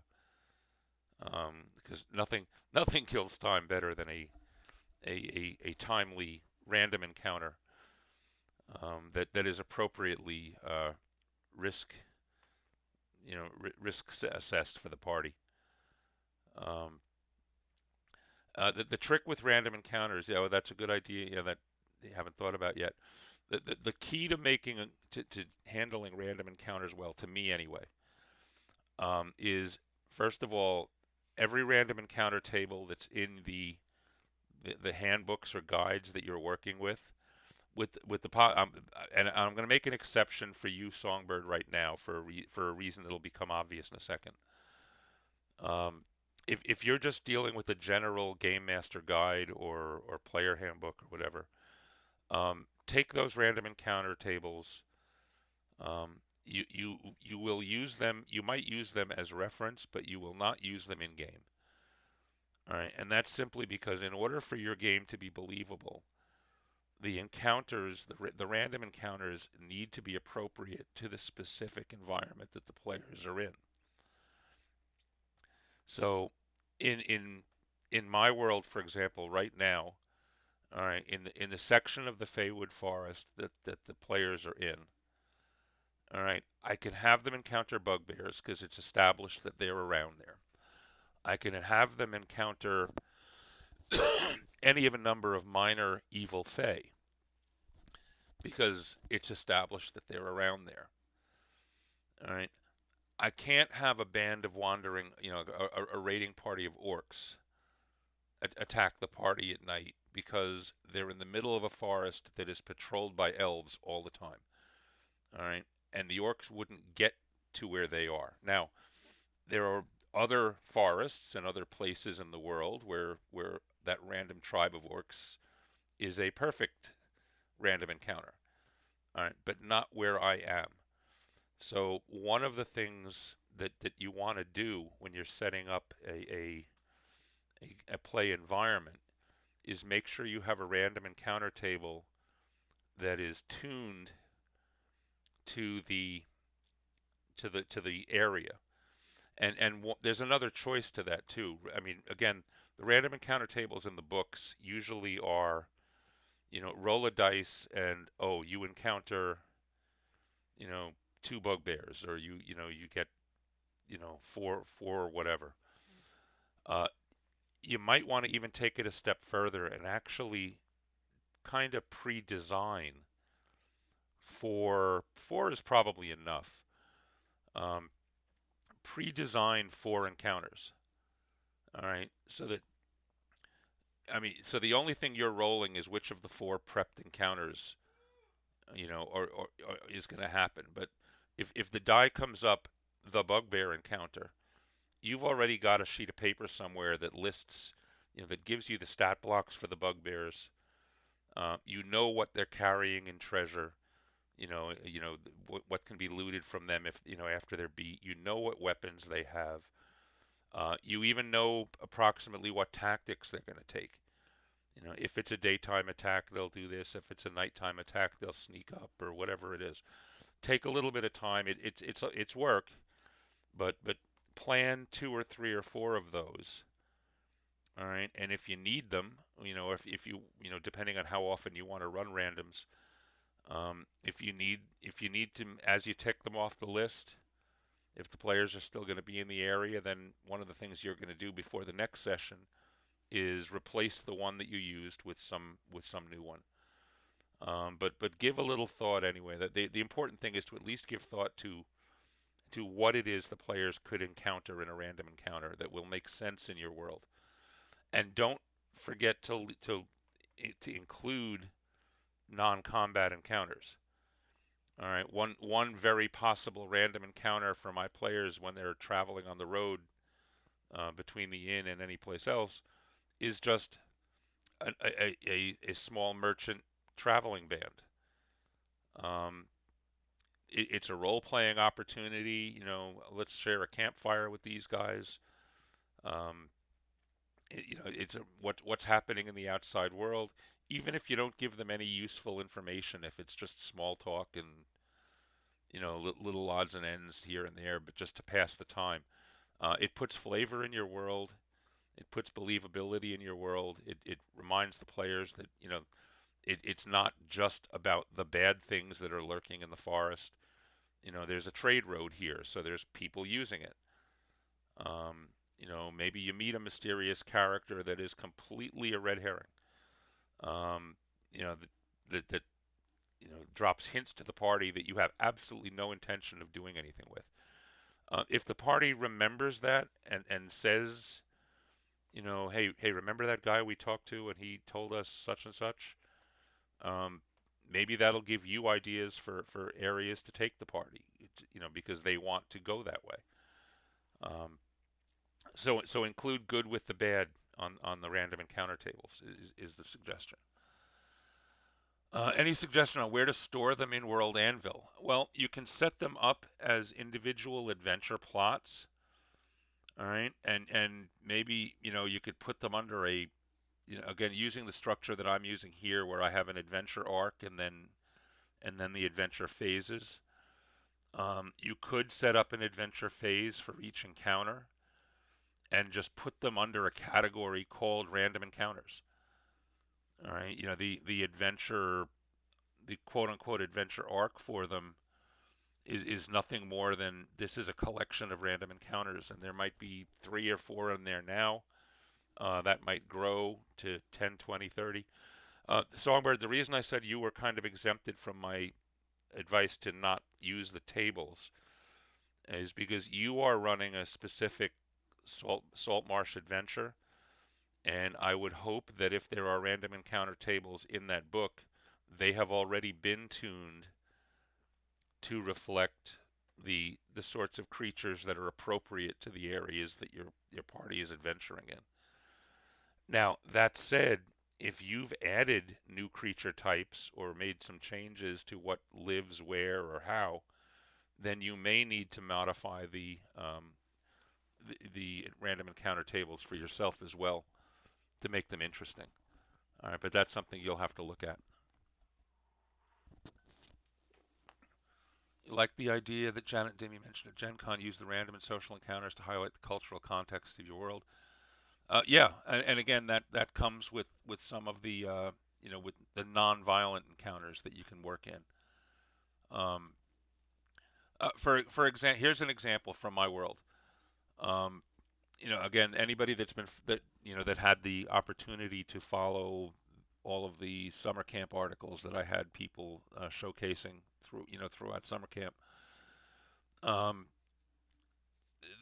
the Feywood is this great forest. A couple thousand years ago, there was a horrible war that the gods started and wrecked the whole world. One of the things that happened during that was a curse placed upon, that was instilled by the bad guys, that was trying to kill off all of the plant life. All right, and big chunks of this forest, as well as everywhere else in the world, were affected by it. And 2,000 years later, those effects are still being felt. Well, half a world away, a cure for that has been found. But word of that cure, although the cure itself has not gotten here yet, word of it has. Now, how do you introduce that fact to the players? Now, it's not something that they're going to deal with right now, but that could be campfire chat between a merchant caravan and the players who happen to be sharing a campfire with them at night, because that was a random encounter. So, yeah, there are things that you can introduce, um, thoughts, concepts, rumors, hints about what's going on in the world that may or may not become part of your adventure or campaign arc. Um, but at least it's stuff that you've thought about and planned, and maybe you've written World Anvil articles about, so that you kind of know what you're talking about. It might be, where, again, one of the nearby towns, Carnstown is one of the near towns to where these adventurers are. And Carnstown is a town that's not exactly lawless, but it's kind of, um, it, the town is run by a family, and specifically the family of the guy who founded the town 100 and some odd years ago. They have their fingers in everything. Whether they either outright own or shadow own, most, if not every, business in town. They do own every property in town. Everybody in the town actually pays them rent, just to live there. Um, yeah, there are mines beyond the town that are nominally run by a cooperative of the prospectors and miners that work there, but the cooperative takes 55% of all of their take, as payment for, protection and support. Well, that 55% goes into the pockets of the family. So it's a nasty family. So I could come up with pages worth of rumor material, on that family, and there can definitely be adventures in and around that town that deal with that family as villains, if not nemesis. Um, again, random encounters is a way to introduce. Well, they're not so random anymore when you do that, but and some of them may stop being random. You may decide, okay, I built this as a random encounter, but now I need it to happen. So you end up working. Now it's not a random encounter. The bugbear encounter at the beginning of this thing. Technically, it's a random encounter. It'll play like a random encounter. Oh, you set up camp for the night, and in fact, I do roll one random die, and that is, during whose watch does the encounter happen. All right, and that's used to determine what my challenge rating, or what my difficulty rating is for the stealth attack on the by the bugbear. So it was a planned encounter. It was definitely going to be there. There was a little bit of randomness built into it. You can do that with again, any of these rumor type encounters where you need this information to get to the party. If it doesn't happen on its own, or if it doesn't happen out of luck in sessions 1 or 2, then come session 3, it's gonna happen. All right, so you can definitely do that, and it gives you an opportunity to use stuff that you've built in advance. Yeah, Nemesis don't have to be defeated, and in fact, the Nemesis shouldn't be. Um, Nemesis being a previously defeated, not necessarily. I mean, a Nemesis. Yeah, villains and Nemesis. I mean, villains are are kind of like the mid-level bad guys. All right, the Nemesis is the to me anyway is the big bad evil guy. Yes, they could be from background. Um, they could be from an earlier encounter. They might not have even been very powerful the first time the party encounters them. But they'll remember the party, and the party will remember them. All right, and they could keep bumping into each other over and over and over again. But the important thing about villains and villains too, to a lesser extent, nemesis or rather henchmen are there. Those are your cannon fire or cannon fodder rather.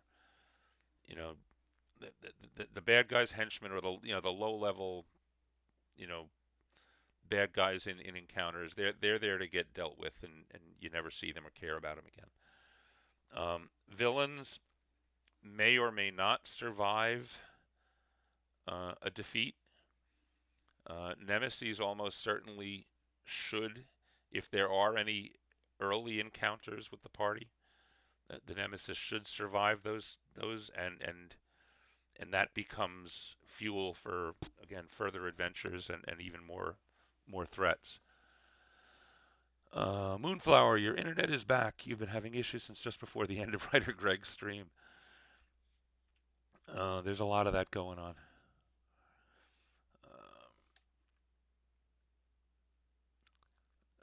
Yeah, so I mean, as far as the Nemesis being a previous foe, uh, you have to encounter them the first time once somewhere along the way. So you can't automatically say it's previous. You might not, and maybe they haven't.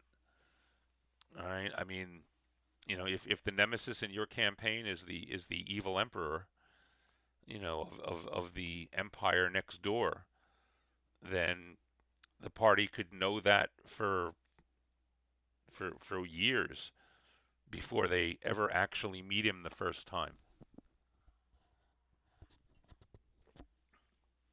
Think Star Wars.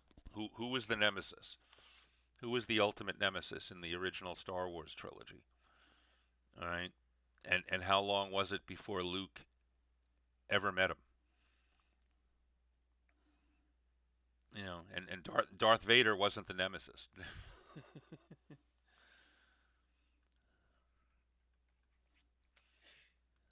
So let's see, where are we doing here?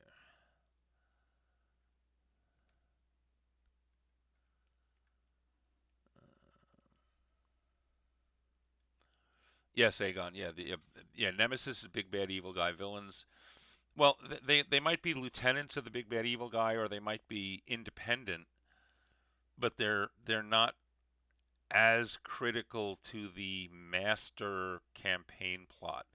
The other thing about Nemesis and to a lesser extent villains is they assume that you have an overarching campaign plot. If you're playing full sandbox, you may not have a nemesis. You may, all right, but you may not have a nemesis. You might have a lot of villains. Um, you might have a lot of again, independently acting bad guys that don't necessarily get wiped out the first time the party encounters them. So they get to linger and stick around for a while. But that's not you know it's not the same as having again the evil emperor next door. And for the next 6 months, our sessions are all going to be focused toward getting you into into where you can deal with the evil emperor.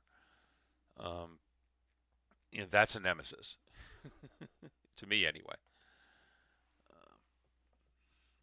Now you could play a pure sandbox and define a nemesis, but as soon as the party decides we're going for that guy, then they've kind of taken themselves out of the sandbox mode and into campaign mode.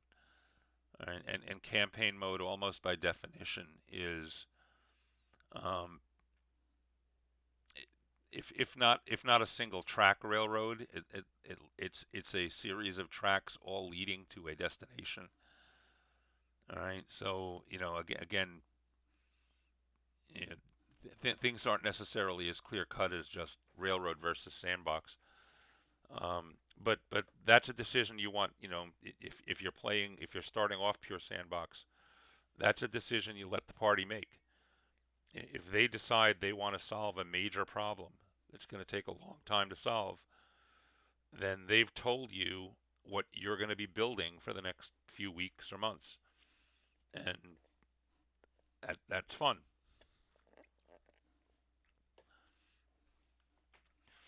So look at this. Since I took pretzel rocks out, my stream has been behaving. Everything has been behaving nicely. So I think I have to blame pretzel rocks. Yeah, I think from now on it's going to be YouTube music. We'll try that. Hopefully this again won't be a problem in 3 weeks or so, but we'll see. So I think I got my threats done. Let's see what this looks like now as a displayable article. Always hit save. Not that I don't trust Dimmy, but it's not a bad idea.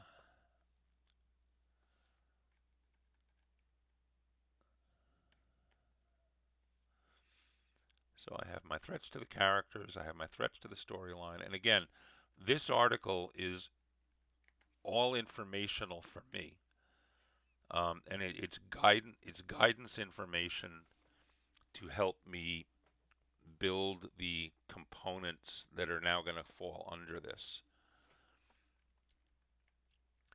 So if we want to spend the last half hour looking at what one of those components will look like, then why don't we? I will start one, and I'll actually start another sprint for it. Before we catch up here, yeah, Aegon, your world is semi-sandbox, semi-planned, and that's the way a lot of worlds are. It's the way I kind of like things to be.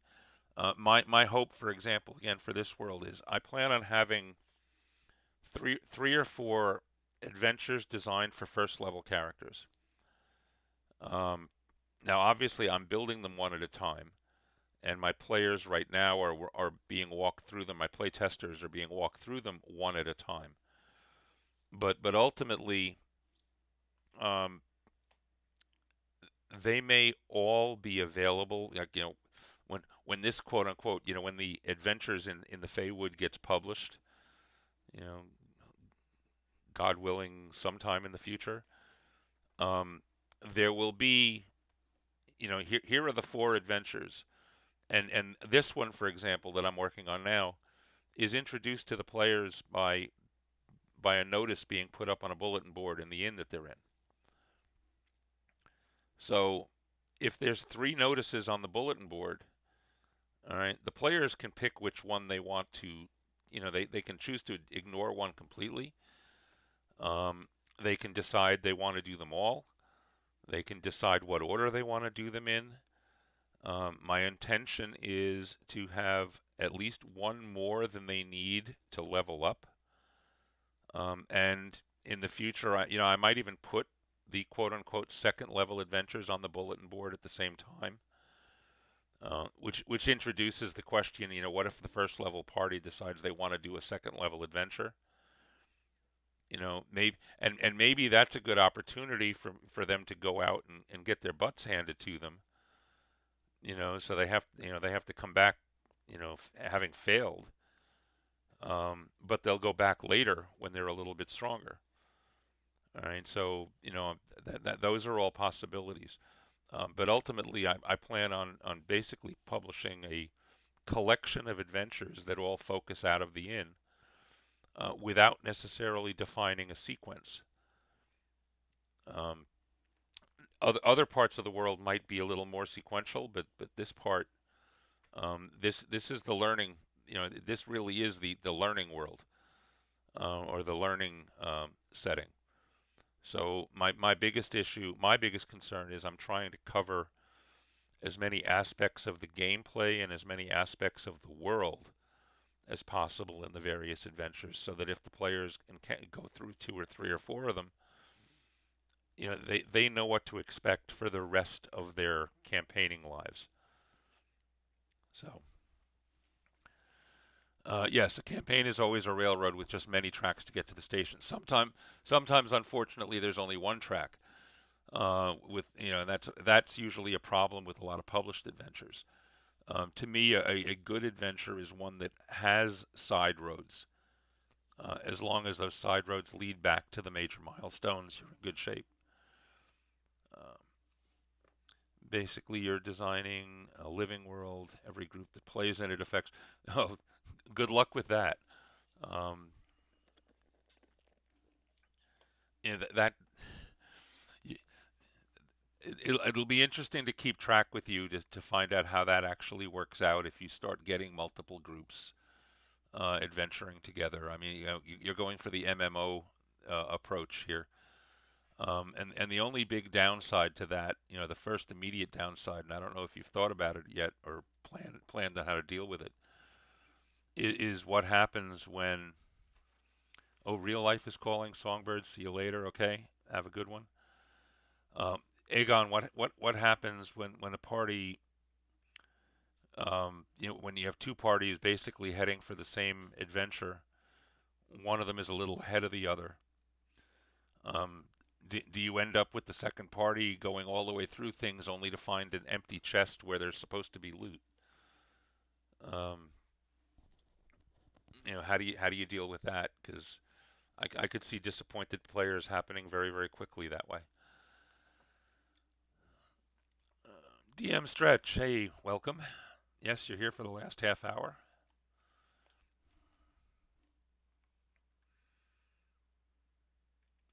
Yeah, if you can make that work, Aegon, I'd love to see it. I've thought about it too,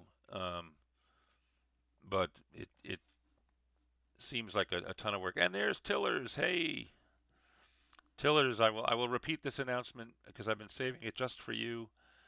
You will be happy to know that last night I shelled out uh, huge sums of money to order the replacement for the desktop unit that I'm on now. So sometime in the next several weeks, I will hopefully have trouble-free streaming. By the way, the reason you're not hearing any music in the background now is because I was able to apparently pinpoint the fact that Pretzel Rocks was the thing that was glomming up all of my RAM or causing buffering issues. Making Pretzel Rocks go away seems to have solved a short-term problem, and I will just find an alternate source of music at least until I get a new machine up and running.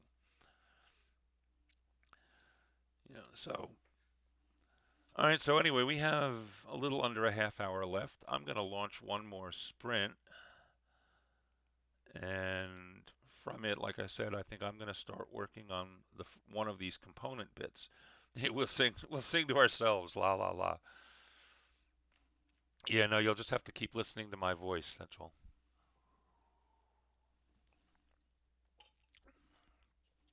My crackly, scratchy voice.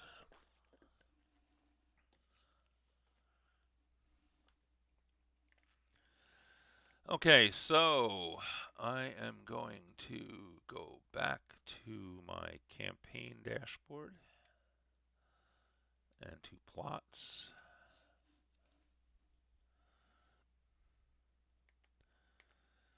And I'm going to create a new plot article.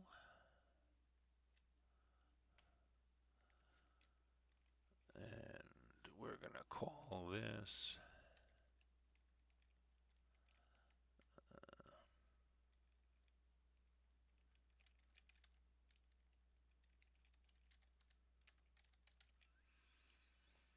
we'll call this a farmer's dilemma, and this is going to be the introductory piece of the article that I'm dealing with. And in fact, the one other thing I'll do before I start the prompt is that this one has a parent plot, and it is called A Mysterious Theft. This is an adventure.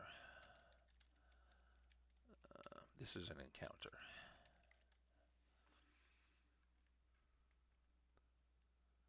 All right, so if I jump right back into plots now, should see, yep, there it is. All right, so the campaign plots tree is going to create, all of these. And in fact, you know what? Let's do this real quick before I start the one last sprint that we're going to have today.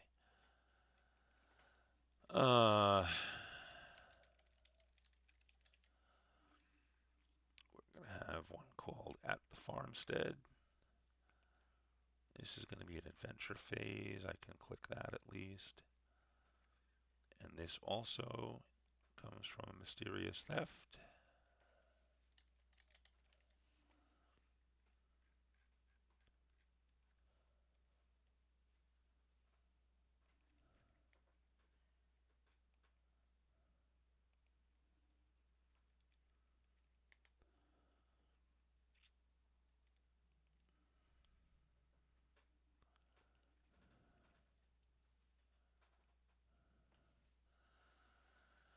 Oh.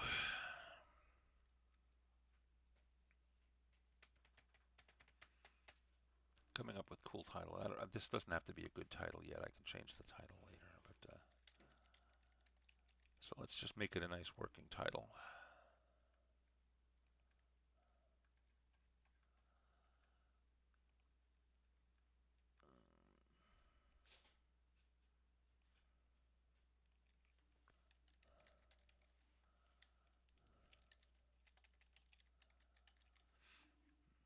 Another encounter.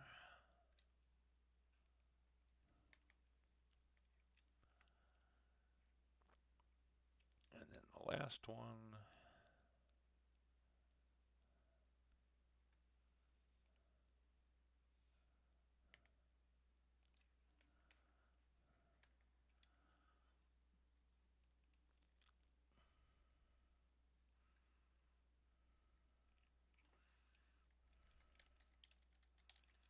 Will be the Gremlins.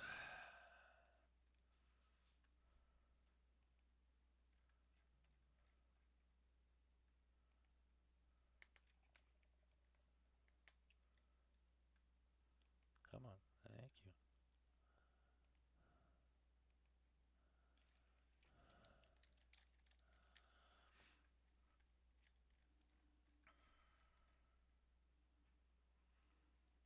Okay, so now we have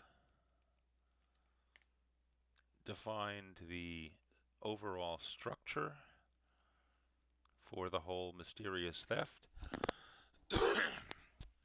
I will handle the introduction and the first encounters under a farmer's dilemma. I will handle the aftermath as part. Oh, it put them in a different order. Oh, I hate when it does that. I wonder, is there a way I can sequence these?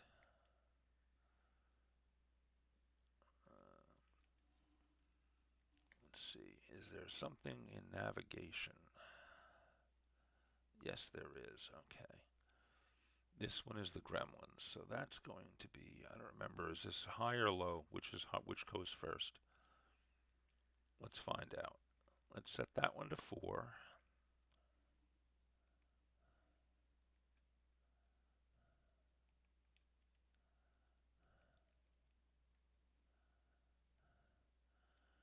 And that did nothing.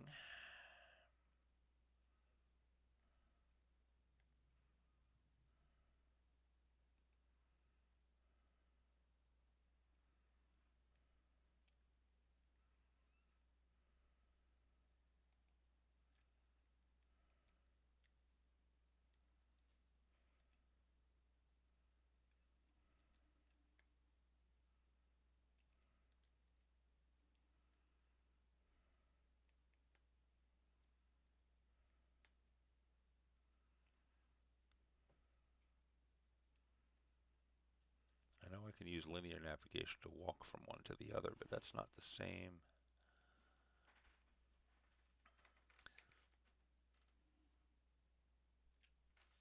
Yeah, this is an area that I think needs work. You know what happens if I made the leprechaun, I made the gremlins 4. What happens if I make the leprechaun 3 now? I'm not sure this is going to matter at all. And if it doesn't, that's unfortunate.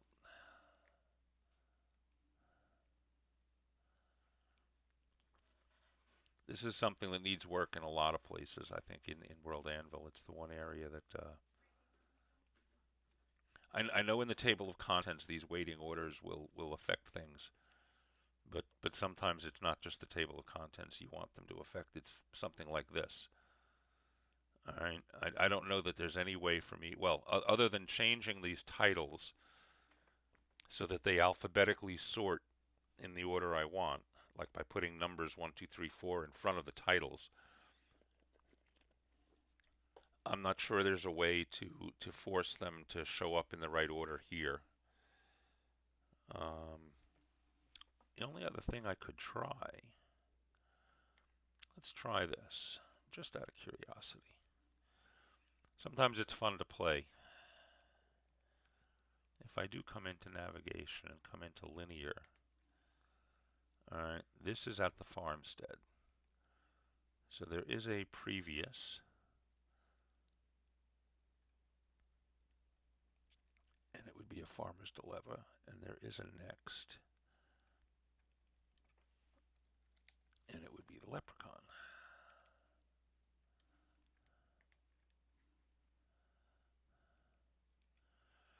I think all that's going to do is put things at the bottom of the printed articles that let you walk through them in order.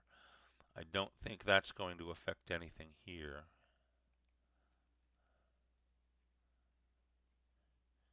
Yeah, nope.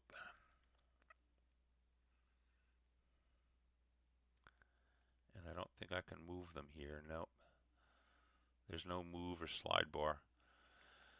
Oh, time to put a suggestion in for Dimmy. This campaign plots tree is nice, but I need these in a certain order to be useful without having to change the titles. So unless I'm doing something wrong, does anybody out there know, am I missing something, or is there another way to do this?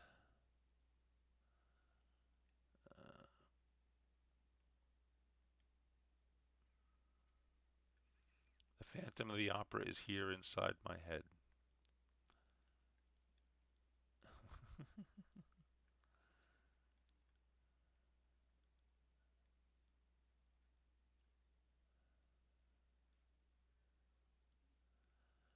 There you go. And every time I see that duck, I think Ducky Momo from Phineas and Ferb. I use numbers at the start of the titles. Yeah, I mean, I could certainly do that. You know, I could, for example, so that it doesn't look quite so silly either, you know.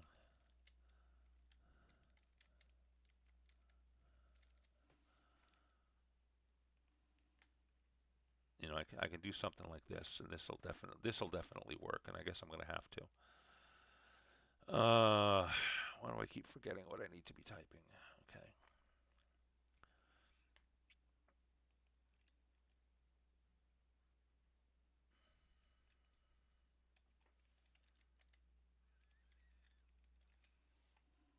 Scene 2.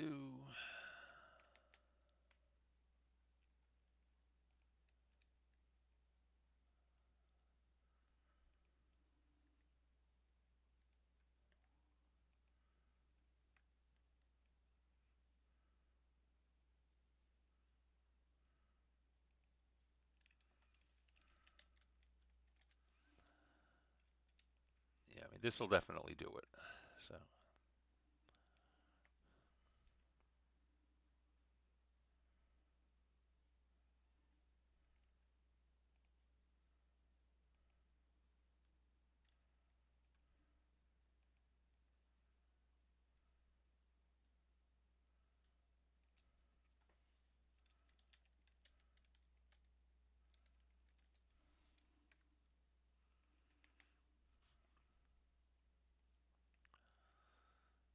So that definitely will handle it.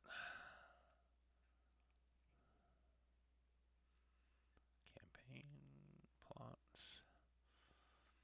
So now I have that whole series. Is this a twisty? No, that's a remove plot. Don't want to do that. That's going to be my other suggestion for Dimmy, is having a twisty on these so that you can expand and contract these lists. Like, I'm only focusing on a mysterious theft right now, so you know, being able to shrink these other ones down. Eventually, this too was just me demonstrating or playing around with what's in the templates. Those will eventually get deleted, but the Unfortunate Traveler is going to be another whole adventure arc, and pretty soon this screen is going to start filling up.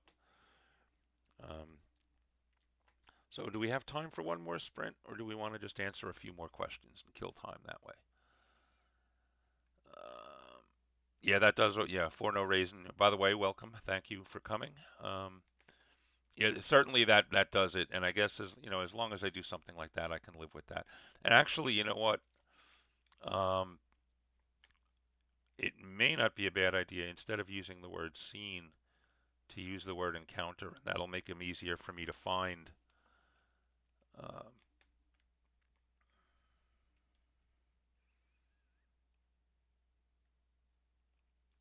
you know, encounter one, and I'm going to give this a tag.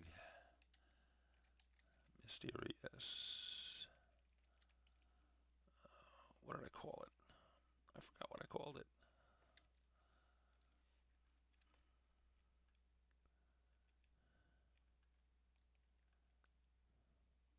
Mysterious theft.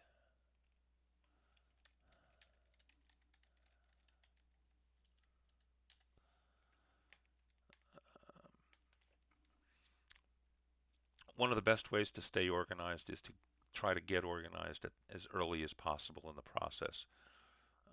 One of the biggest problems with summer camp is I now have 33 articles scattered all over the place, that I need to figure out where they go and which ones really stay and which ones I really need and all that sort of thing. So we have encounter one.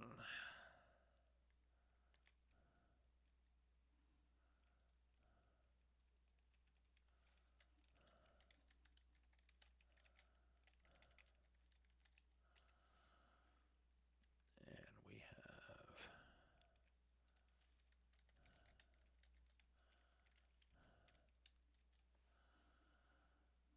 encounter two.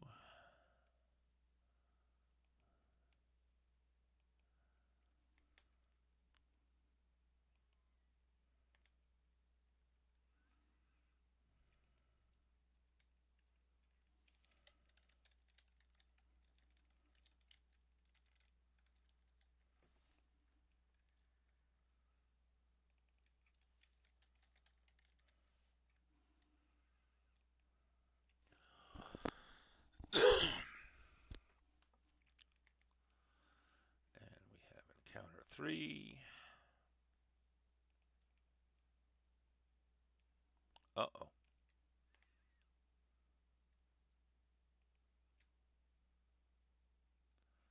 Let's try that again.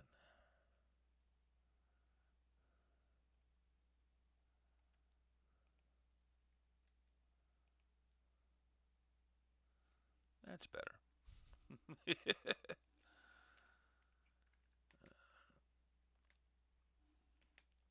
Yeah, Aegon, the challenge is, and I talked about this last week as well. Unfortunately, although this stuff does work in the campaign setting, and the campaign setting was designed to use the plot templates themselves were definitely designed with the writer in mind as opposed to the game master. So there's a bit of there's a bit of a challenge, and you're going to have to kind of find your own way to make your work fit. I mean, I hope to provide suggestions, but in no way is what I'm doing the right way or the only, and certainly not the only way. I think over time the plots are going to develop nicely, um, into into something that game masters can heavily use as well as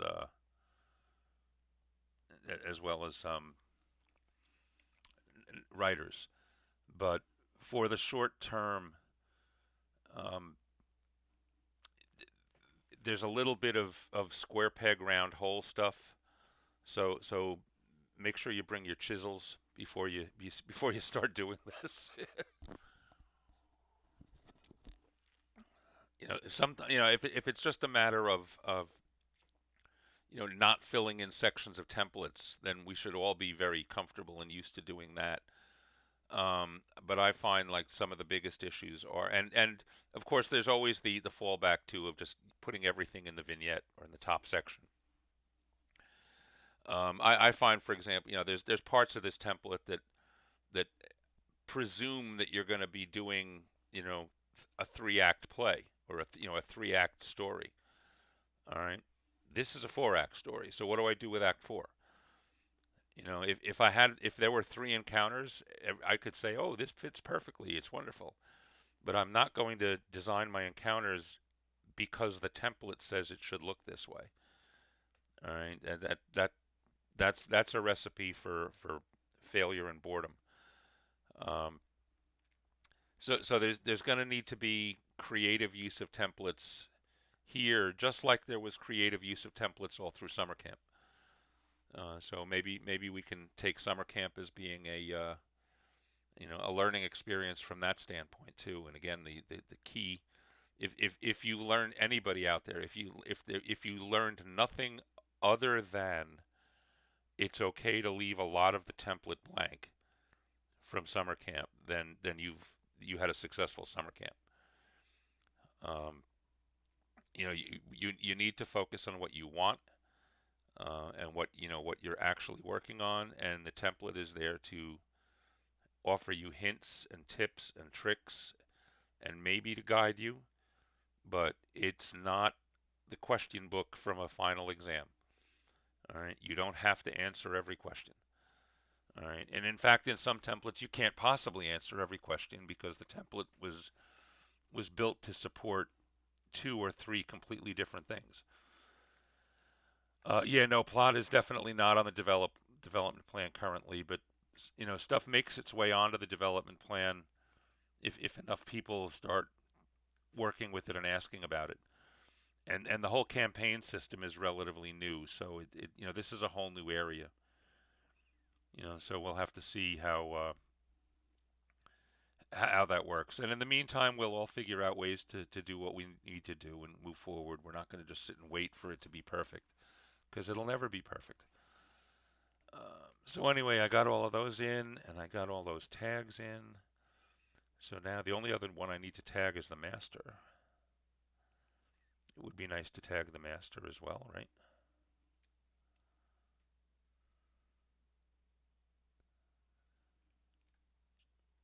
Okay, so those are all in the right order.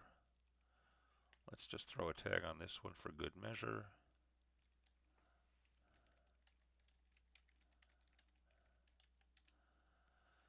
Theft.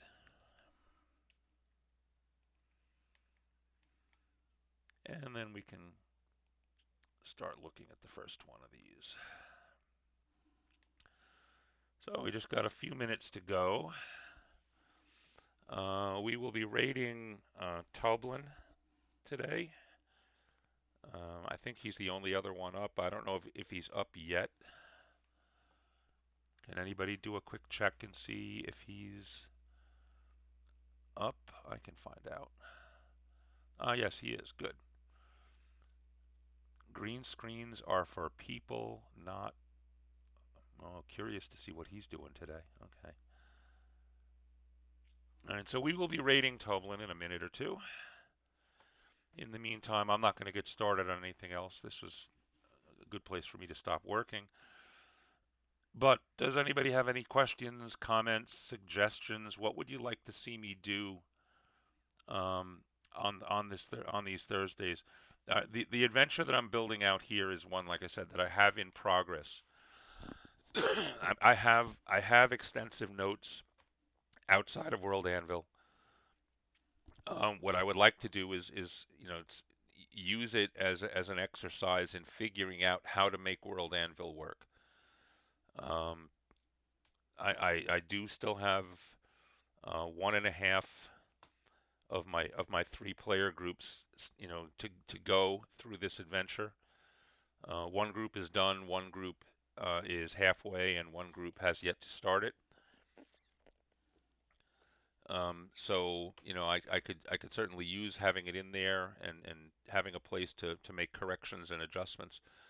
So at the moment, my plan is to pick up next Thursday from kind of where we left off here and actually get into the encounter layouts, and and specifically to get into not just all the background information and the the reminders, but the actual DM notes and the actual read this to the player script stuff. Where and how to put this on here so that we can see, um, for example, how it will look in the storyteller's screen if you're using campaign or World Anvil um, live to run your session.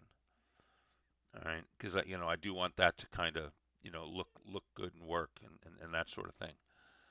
Um, so that's my plan for next week.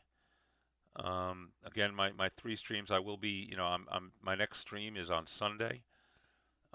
Sunday is map day, and I'll be working.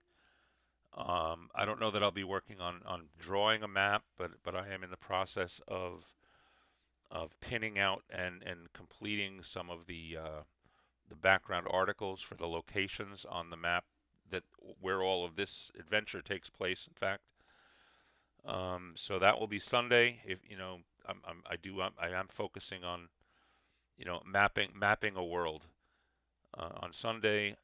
Tuesday I have a stream that's a little more generic. It could be a little bit of anything and everything. Um, it's probably I'm also open to doing showcases. Actually, I'm open to doing showcases and that sort of thing on any of my streams.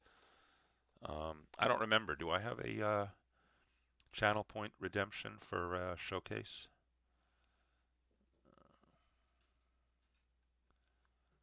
Yes, I do. Okay. So I will honor those. I think what we're going to do now, though, I'm going to launch the raid because I have a puppy who desperately needs to get out the door. So I'm not going to keep her waiting for another minute. I am going to launch our raid now. Our raid call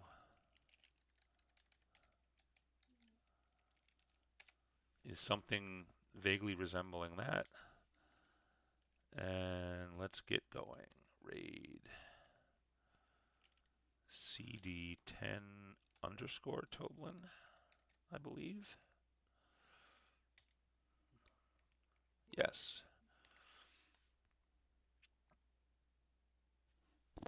1 second, Gracie.